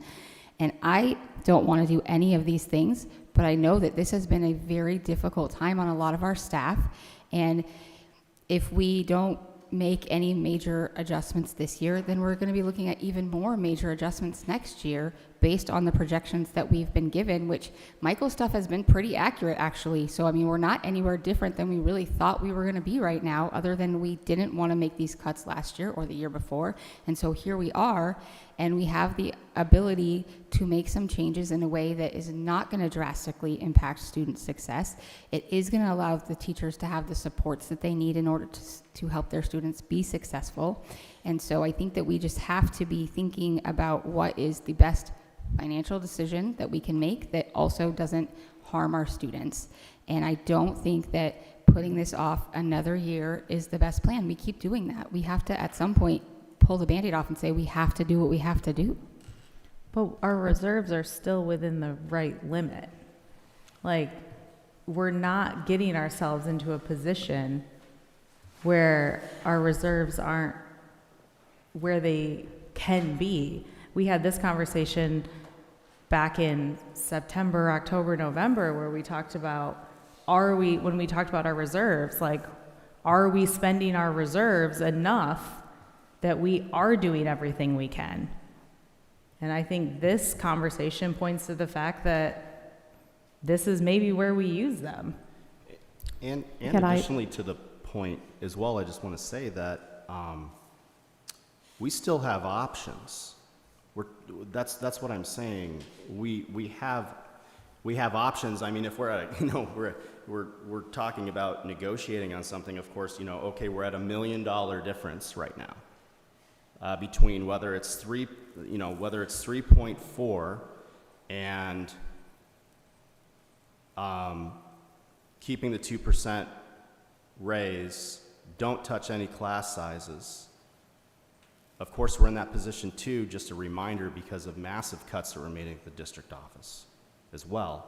But we have those options of a reserve amount, remaining reserves of $31,648,465.18. And until we completely run out of the options, because President Zeidema, I'm hearing what she's saying too. Of course, there could be a moment when we don't have options, but we do have options, is what I'm saying. And that's why I was, pouring, over all of this stuff, trying to figure out. Of course, once again, the umbrella statement of, we don't want to make any of these decisions, and we want what's best for kids. But then I sit back and say, if we're willing to dig into the reserves for another $1 million, as far as what's best for kids, I mean, then additionally, nope, we're not raising the class size by 1. No, we're not raising the trigger point by 3 on top of that 1. Yes, we are 100% giving the most we can give for the 2%, raise to teachers. And I'm just saying, I like that option. I feel comfortable about it, and also I feel fiscally responsible about it as well. I'm not feeling that I'm going on a bender to spend some money that that we kind of have in the bank to see it and spend it. I do get flirting with those midpoint ranges and those lower ranges and everything like that. So. Anyways. Okay, can I add some commentary? Yes, please. I think the difference, at least what my approach would be in the difference between what I would like to see happen in future discussions about the budget versus how we've done it historically, is I actually don't want us to stop having these discussions. So I think that I can get comfortable spending down our reserves, and keep in mind the spending down the reserves is only getting us to our midpoint from what we can estimate. Again, there's a lot of estimates in these numbers, but the primary difference would be, rather than us coming to next year and saying, oh, time to have the same discussion, what I would suggest is coming up with what I would equate to a disaster recovery plan of, if budget reductions are needed, automatically, we've already discussed our strategy. We already know what's going to be needed, what is going to impact our campuses, what's going to impact our students, and using that based on data, not feelings, not people, removing ourselves and making those decisions based on a strategy, which is how businesses generally operate, and a strategy that keeps in mind our own strategic plan and the Litchfield learner and our Litchfield leaders and all of those things together. Because like I said before, we have done that previously, and I think if we give ourselves some time to work together on that, we will be able to come up with a strategy that's transparent. That's the other part, is I get that these conversations have been hard for people, but that does not mean that means we have to do that. That is a sunk cost fallacy. We are not too far down any road right now to change our minds. And I do not want us to make a decision that we will then regret. And so I would like us to be more thoughtful about this, knowing that yes, budget cuts will be on the horizon, but we don't need to wait to talk about them. We don't need to wait to strategize about them, and we can work together to come up with joint solutions that are going to be as much of a win-win as possible and take the emotion out of these things if we can align those ahead of time when we don't feel under the gun to make a decision. And just to reiterate Board Mike's point, I've been saying for years that our reserves are too high. I am a financial expert, and so I'm 100% comfortable knowing that our reserves might get closer to the midpoint than we've ever been in history. But I am 100% comfortable with that because, again, I'm a dollar cost averaging kind of person. That is what I've been taught professionally. That's how I live my life as in every way possible. And so I just think this needs a more measured approach so we can have rules and guidelines that are agreed upon before we have to make the cuts. And then that will make the cuts much more easier if we can come up with the rules beforehand when it's not, again, in a rushed way to be able to do that. Mr. Owens. The thing that I keep hearing, and the reason why I feel like we've all asked these questions, and Board Member Mikes has had his presentation, and all this stuff is because none of us want to make a decision that's wrong, right? Board Member Rand just mentioned that. We don't want to make a decision that we're going to regret, and that's why try this, try that, plug this in, right? I've lost sleep over this too, right? The idea that I'm going to make a vote, cast a vote that is going to cost a human being their job or cost a human being dollars that they are absolutely owed because of the work they do. Or a teacher is going to have a bigger classroom and it's going to cause her or him stress that's going to lead to burnout and lead them to not feel like they're accurately compensated for the amazing tasks that they do every day. And every time I hear a new option, I feel like, oh, that could be it. But what about that, right? We have all these different levers. And if you pull one other one pops up, and then it's like whack-a-mole. And so I do understand the idea of, as far as the reserves go, I know I've heard Board Member Rand mention that before, right? We should be, and to make you sweat every year, we should be at the midpoint, in my opinion, right? As close to it. Because why save money when it's going to affect people now? And I think that we have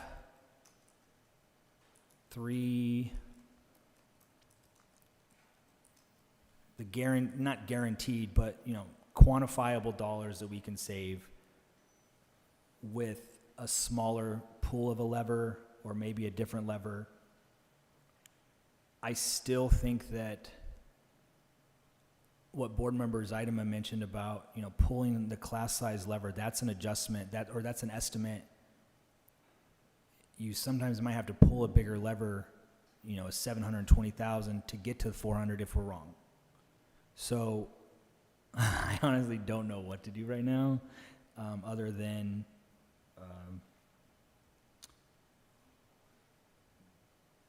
listen, and hopefully that we have a presentation or at least a package that I feel comfortable with. And at the end of the day, I don't think there's a right or a wrong. There's just going to be what we do.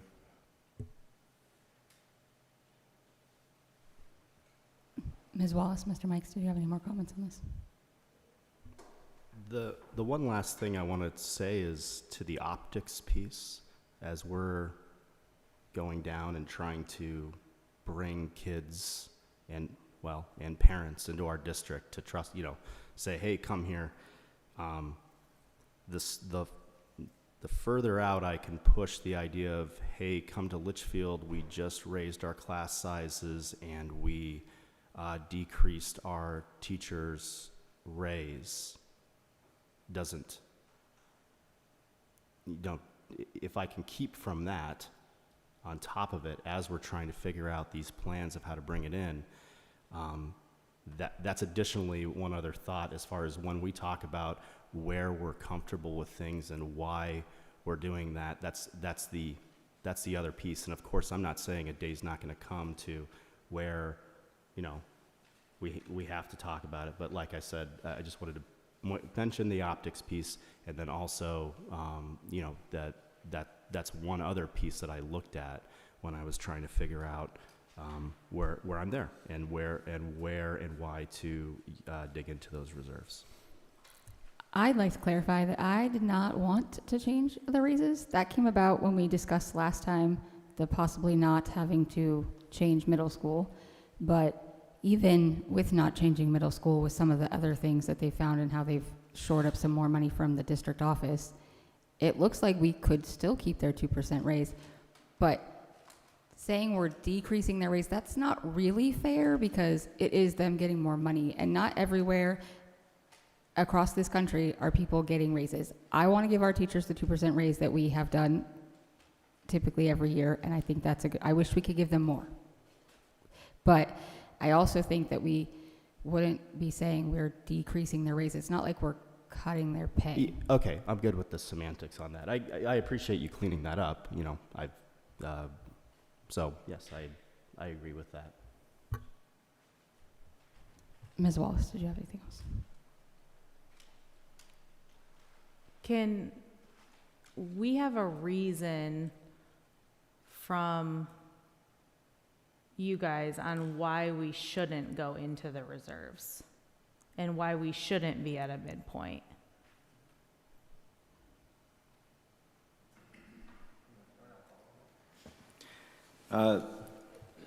There's not really a reason. The primary concern I would have, honestly, is the speed at which we will be spending them down. The trajectory we've had between actually being over our highest reserve target to all the way to the midpoint is a little bit alarming, only in the sense that it means we couldn't have that same exact behavior in a future budget cut scenario. So I do think potentially the decisions we make today will impact how we have to behave in the future around budget cuts. And stated another way, you just wouldn't be able to slow play it quite as much in the future, because reserves truly are that. They're a savings account, essentially, and when we're dipping into them, I think it's important to remember that we really are living above our means. They don't get replenished unless we start living not at our means, but below our means. And so if we get to a point, and I'm not saying we're anywhere close to that point, but I'm just saying if we get to a point where reserves are actually lower than where we want them to be, the only way to get them back to where we want them to be is not to live at our means, but to live below our means. And I do think that that will result in a very difficult conversation, because stakeholders will be able to look at our spending and say, you're not putting as much into the classroom, or anywhere else for that matter, as you could, because you're spending below your revenue so that you can replenish your reserves. And I just don't know if we'll ever be in a spot where, as an organization, we're willing to do that. I think the way, and I could be wrong because I wasn't here, but I think the way Litchfield got the reserves it did was not an intentional approach, but more overly conservative forecasting. And I have done, we have done a lot of work to extract that from the process, which is why at the beginning of our budget conversations this year, it wasn't with terribly good news, because we were not in a much better position than we forecasted. We were actually in a worse position. And so I don't know if there's a history, maybe someone can educate us on that, but I don't think that there was a history of being willing to live below the organization's means. I think the way the reserves came to exist was overly conservative forecasting. I would agree with that, knowing the history. I think, like I stated earlier, but just to state it again, the way I would be comfortable with taking us closer to the midpoint is if this board and the administration are willing to have proactive conversations and have a plan for the future cuts that will happen, because we know they are going to happen. If nothing changes, they are going to happen. But the ability to be more strategic and have, and more transparent, honestly, with those decisions, to me, makes that worth it. Because if you equate it to your family finances, you know, everyone knows you're supposed to have 6 months of emergency savings, right? Or 3 months, whatever your theory is. Let's say 6 months. As an individual and as an organization, it's really hard if you make it to 8 months. You never really want to spend that money. You just want to hang on to it because maybe it helps you feel better. But it doesn't mean that you're not being fiscally responsible by getting back to that 6-month emergency fund. And that's literally what our midpoint is. And the reason that, like you said, we have this money is because we have been very conservative in the past. And I think that although it would be hard to replenish those funds, we shouldn't need those funds. Again, for 8 years, I have said, why are our reserves so high? Why are our reserves so high? Why aren't we spending this money on the classroom and on the things that we should be spending it on now in the current year? So I am comfortable with that, again, knowing that this is not the end of the conversation and we're not going to be sitting here next year. I won't be, but we all as a community or as an organization won't be sitting here next year having this exact same conversation, because I think the solutions and the conversations will be had ahead of time, which means that none of this is wasted either. That we all have learned so much through this process about all the different levers. And just like Dr. Stair earlier explained a lot of things about how community ed works, that's a small microcosm of how this whole thing works and all the things that work together. And I just think a more thoughtful approach would be prudent. And so I am in agreement with Board Member Wallace and Board Member Mikes on taking a conservative approach, knowing that we would potentially spend down our reserves somewhere between the high and the midpoint. President Zinema, if I could add some additional thought, and certainly a governing board, thank you for the conversation. I can also support that theory and use of our reserves. The piece to having the reserves as that emergency fund, though, is a critical point that I just want to highlight, because there are things outside of our control that if they were to come to fruition or come to bite us, so to speak, next year, those emergency funds would come in very, very handy. We talked early on about a possible APS rate increase. Now, we have done some work at our campuses with our Verigy work, and we do believe once we're connected to the solar through that grid, that could help us reduce. But if any type of additional increase to our expend on electricity would certainly dig into those reserves despite whatever budgetary cuts we make. There's a conversation right now, a bill that continues to move forward around the aggregate expenditure limit, that AEL. We don't talk about that much. The legislature has been kind to us the last couple of years, but for a period of time, that conversation still exists. That hasn't gone out to the voters. If the legislature were choose to say, no, thank you, schools, we're going to hold you to that limit, that would be a giant crush to our budget, and we would have to dip into those reserves if we wanted to maintain the current status. Those are just a couple of things that came to mind, which is why there's a power to have the reserve. But again, I can understand that concept of getting to that mid-level and just furthering the conversation in the future on how we use our budget wisely.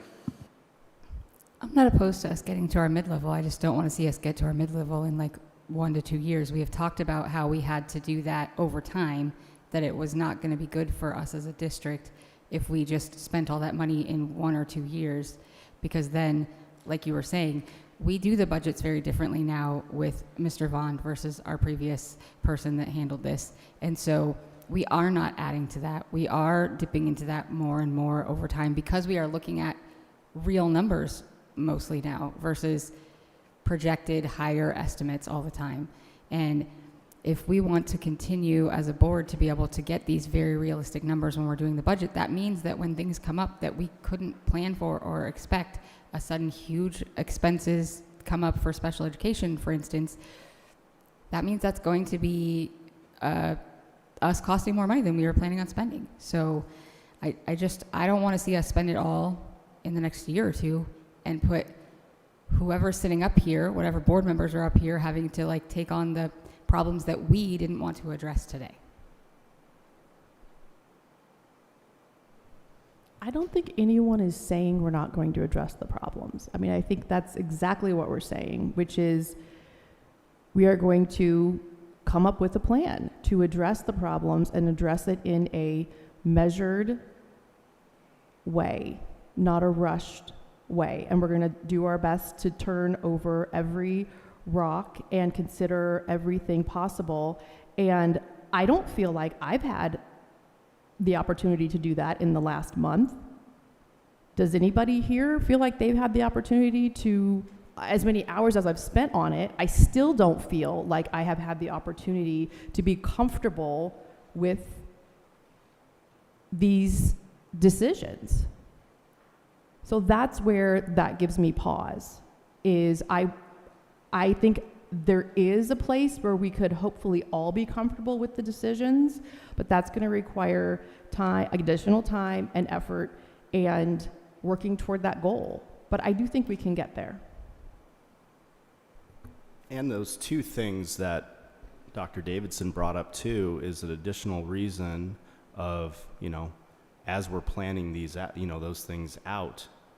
I mean, yeah, we have to consider everything as, okay, if this happens, this is the lever that has to be pulled with it. So, I appreciate the unexpected, but also hesitant to not do something, once again, going back to the reserves when we have the opportunity, and also at a midpoint level with some Armageddon scenarios,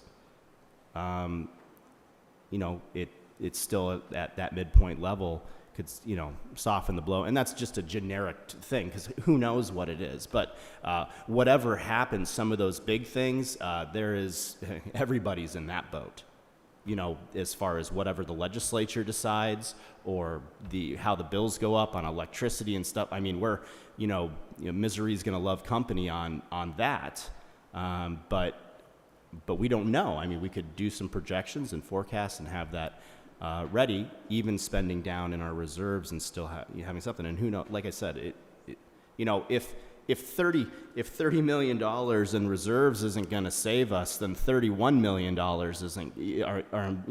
Whether we have 31 or 30 million at that point. And I'm not discounting, of course, what President Zaidema said too. Of course, if we continue to dig down in, that 31 turns to 30 or 29 or 28. So we have to be careful with those things. And I know this has been said a million times now, but we do still have that savings of $3,421,790 by all of the hard work that the team has done, and for all of the teachers listening, the district office being willing to take those cuts. If we do go this way tonight, I just want that to be so abundantly clear that the district office is taking the cuts so that the schools don't have to, because every email that I've read has pointed that out, and that is exactly what will end up happening if this is the way this goes. So I just want to make that extremely clear that we are all one team, and as this one team, we are trying to do what's best for everyone and not come down on the schools specifically.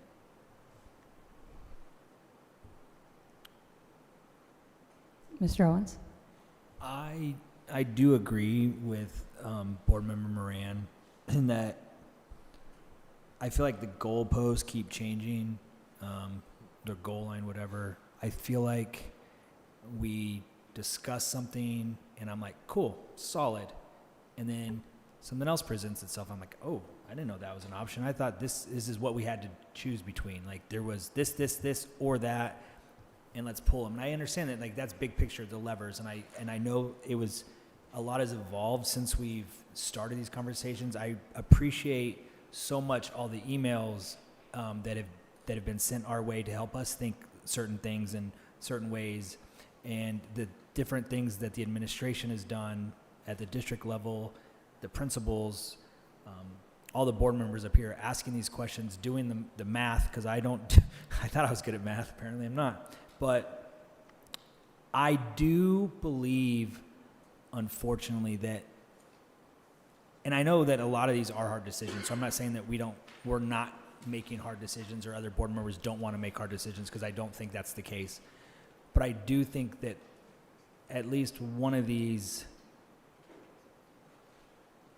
levers needs to be pulled this year, because I also am fearful that while we have a hefty reserves and we're not at that midpoint, the idea of getting closer and closer to it, big picture wise, when we're basing things on assumptions, is scary. And so for me, I know earlier I was of one opinion, but based on where we're at and the discussions, I'm more aligned with, we've basically got three big levers that we're looking at. I don't think anybody's of the opinion that we should pull the coaching lever and switch it down by 0.5. Maybe I'm wrong, but the two big ones are the raise and the student and the classroom increases. I personally feel like if we're going to give a 2% raise to the teachers, which I would love, I do think we need to pull a lever on class sizes and go at least one up on K-5 and leave middle school alone.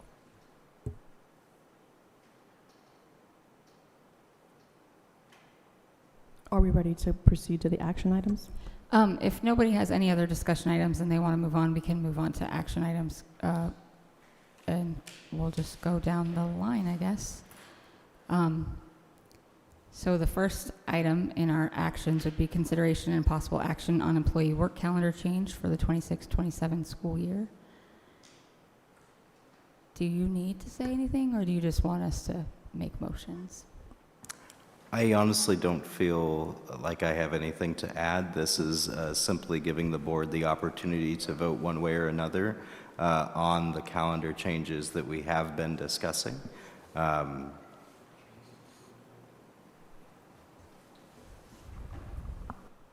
Okay, if somebody, I move to approve the calendar changes. Do I need to name the calendars? It really almost is all of them, so I would just say calendar Okay. changes as discussed.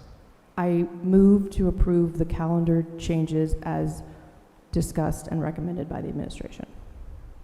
I second. having a motion from Ms. Moran and a second from Ms. Wallace, I'll call for the vote. Ms. Wallace? Yay. Mr. Mikes? Yay. Mr. Owens? Yay. Ms. Moran? Yay. I'm a yay. Motion passes. Okay. Consideration and possible action on class sizes for the 26-27 school year.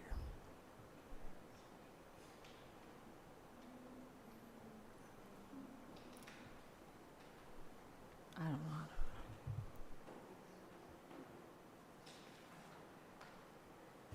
President Zeidema, I Yes. just wanted to point out that you can change the motion that is Right, so currently yes, in there. so there's a Okay. motion listed, which is based on the recommendation from our admin.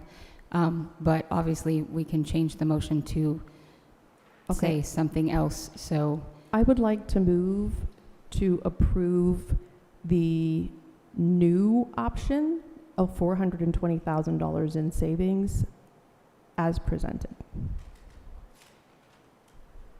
I'll second.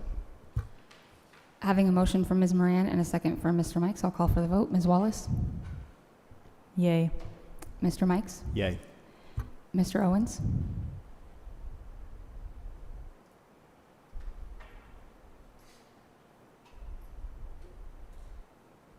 Yay.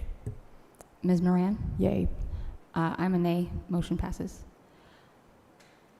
Next is consideration and possible action on certified staffing standards for the 26-27 school year.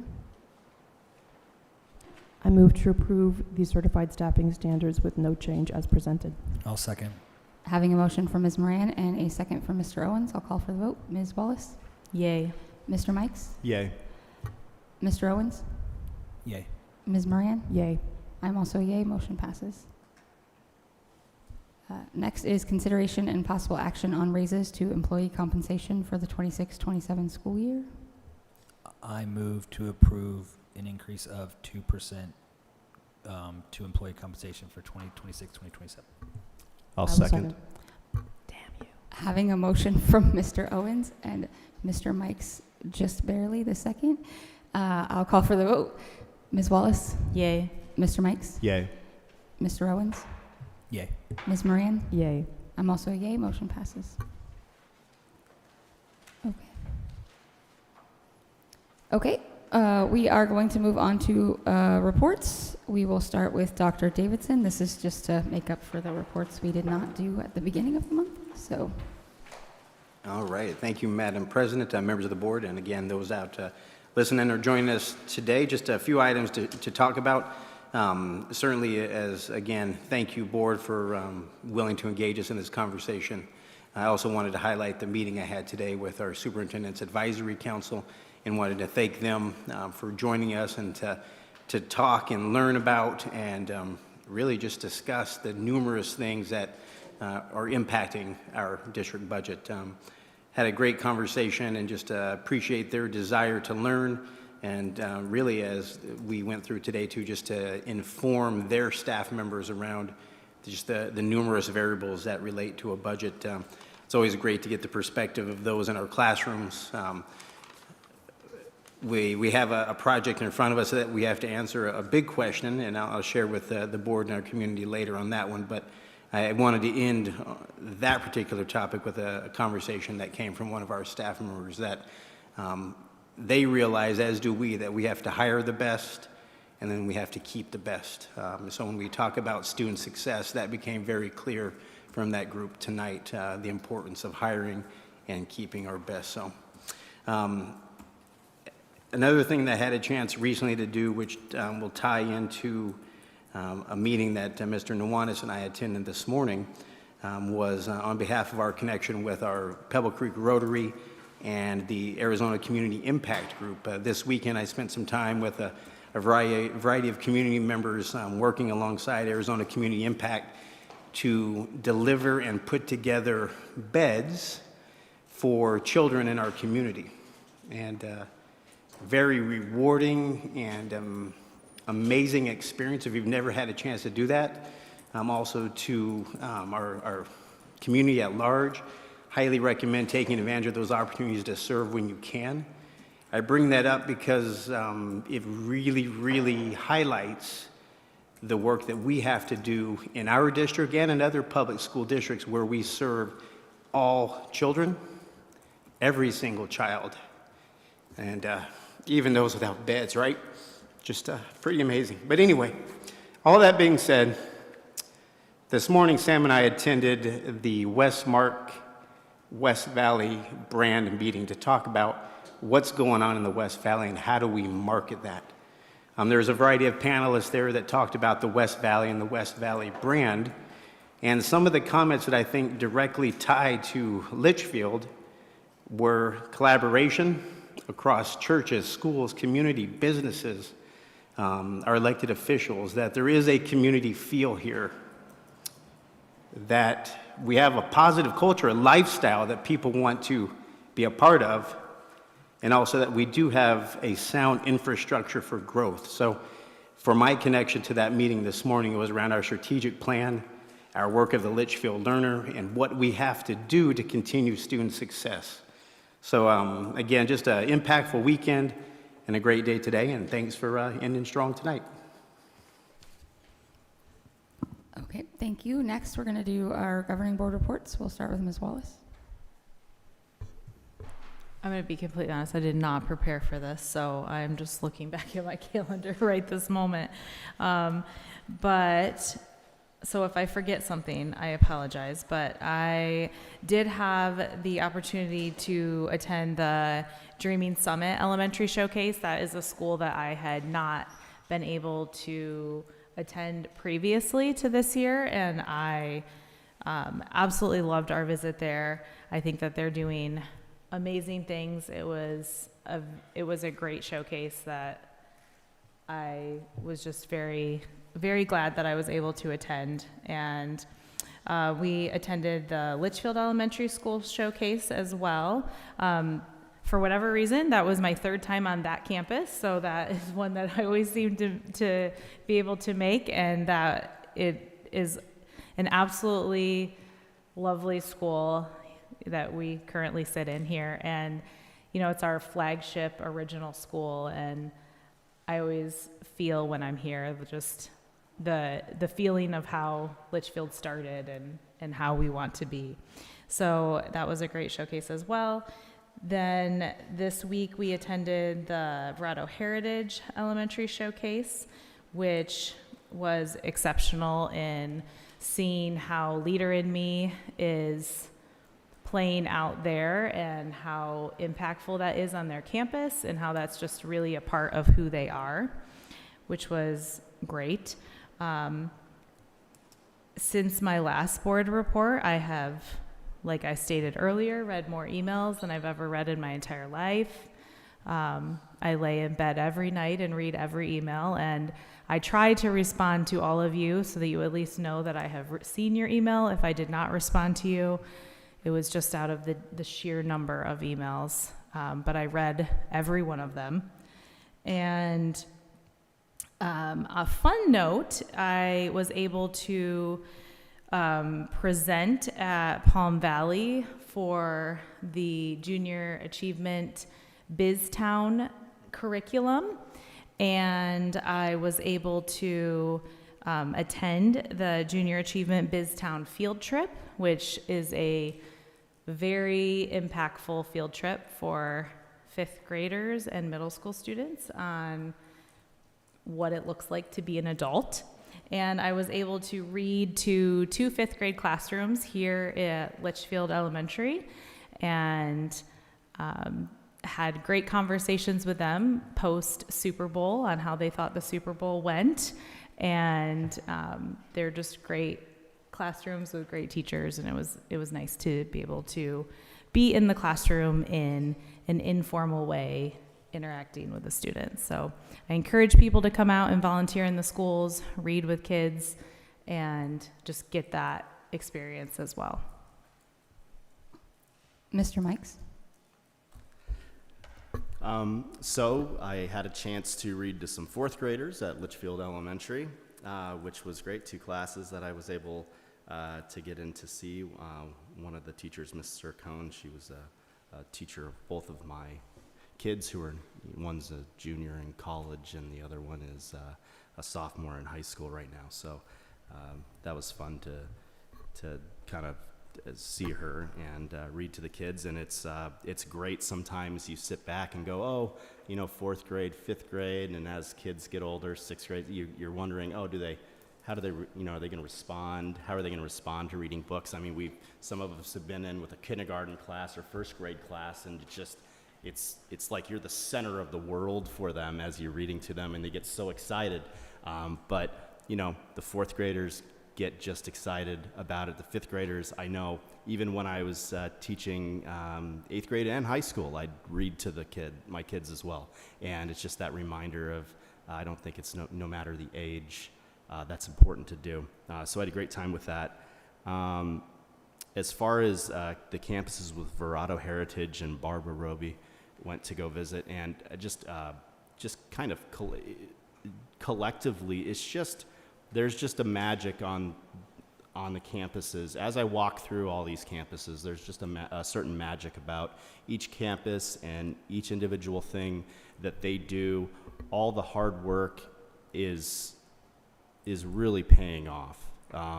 And it's just a great opportunity every time to go in and get a chance to hear from the kids and the teachers and administrators and everything like that. So I appreciate the additional time and work that principals put into the fact of us coming out as well. But speaking to the kids and seeing everything that's going on is great.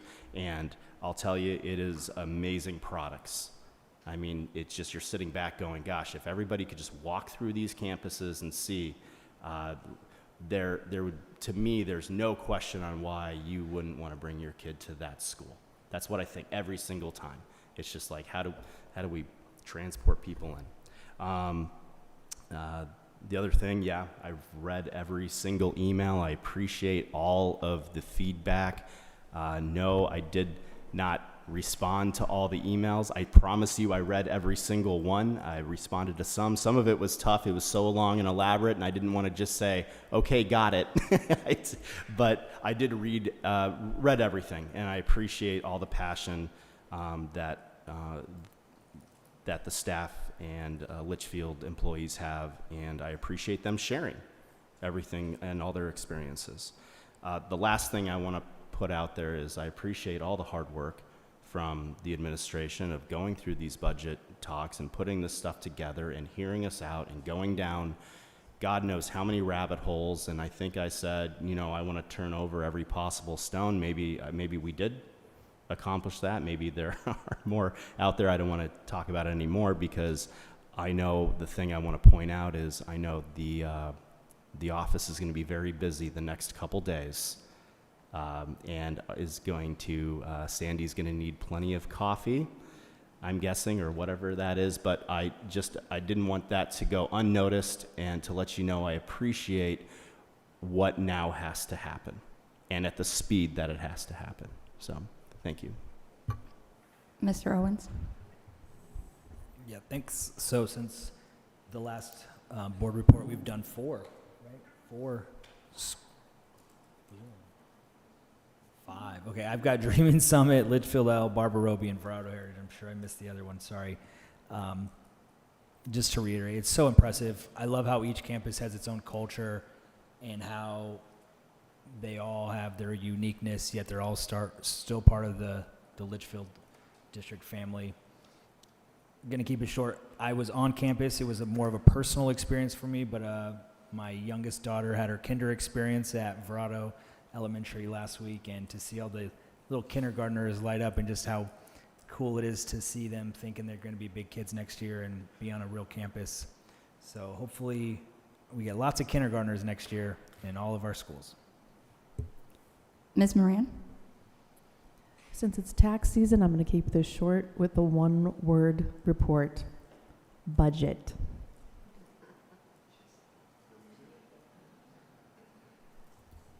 No song? I didn't even make Ms. Wallace go after you. I've been waiting for this for 2 years. I don't even know what to do with myself. I'm sure there's a budget. I Come know. on. Okay. Well, I guess I'm next. I was unprepared for that to be so short. Since our last board report, I have been very busy with, I was able to attend the district spelling bee, where every year I am blown away by, one, how weird the words come up in the list, where some kid will have a really hard word and the next kid will get a really easy word, and it feels totally unfair, but it's just the way that shakes out every time, and I'm very impressed with our students. I cannot spell out loud to save my life. I need to write it down and see it, so that was never my thing, but I do love going and watching our kids and see how they do. I also was able to go be a judge at the LESD Science Fair for 5th through 8th grade, along with Mr. Mikes and Mr. Owens. That was really fun to see, and I'm glad to see that we're bringing that back. I am happy to see that several of our students did so well when they moved on to the next level for the competition just today, right? Yesterday, recently, right now. And so that's very exciting. I'm looking forward to seeing what comes from our littles when they do their science fair next. We had 5 school showcases. We had Wigwam Creek Middle School, Dreaming Summit, Litchfield Elementary School, Barbara Roby, and Verado Heritage. And yeah, every school is very different in their feel and their culture, but yet we're all one team at the end when we all come together. And so I really like getting to see all our schools. I think it's important. It's come up a few times, do we want to do showcases every school every year or not? And the reason I think yes is because of these hard decisions that we have to make as a board. It is important for us to see every campus and to see what those decisions mean at those school levels. And so that's why I really enjoy getting to go in and see each campus every year to see what is happening directly with our students. I also was able to attend Reading Rocks at Litchfield Elementary School. Thank you, Katie Hill, for always putting that on and inviting us board members to come. I got to read to 4 classrooms. I had 3 kindergarten classrooms and 1 second grade class, and each class, 2 of the classes picked the same book, and the other 2 classes picked the same book. So that was fun because I always bring a few books that my kids pick out for me, and then they let them vote on which one they want to do. Don't Eat the Babysitter. It tends to be a favorite choice for a lot of our kiddos. And then I also had just a few minutes in each of the classes where we talked about what's your favorite thing about school, what's your favorite special, and I ended every class with what's your favorite thing about your teacher, which I think was really nice because they really filled their teachers' buckets as we were leaving, and so I was glad to be able to do that. I also attended the lending library dedication that was done at Rancho Santa Fe Elementary School. I'd like to thank City Councilwoman Vicki Gillis for pushing that forward, and also for donating her own money to make a few of these lending libraries happen across our district. And I also want to thank Mary Kay Utek from the Goodyear Rotary, who was also part of that process and getting those on our campuses. As you would expect, Rancho Santa Fe Spirit Squad was out in full force that day.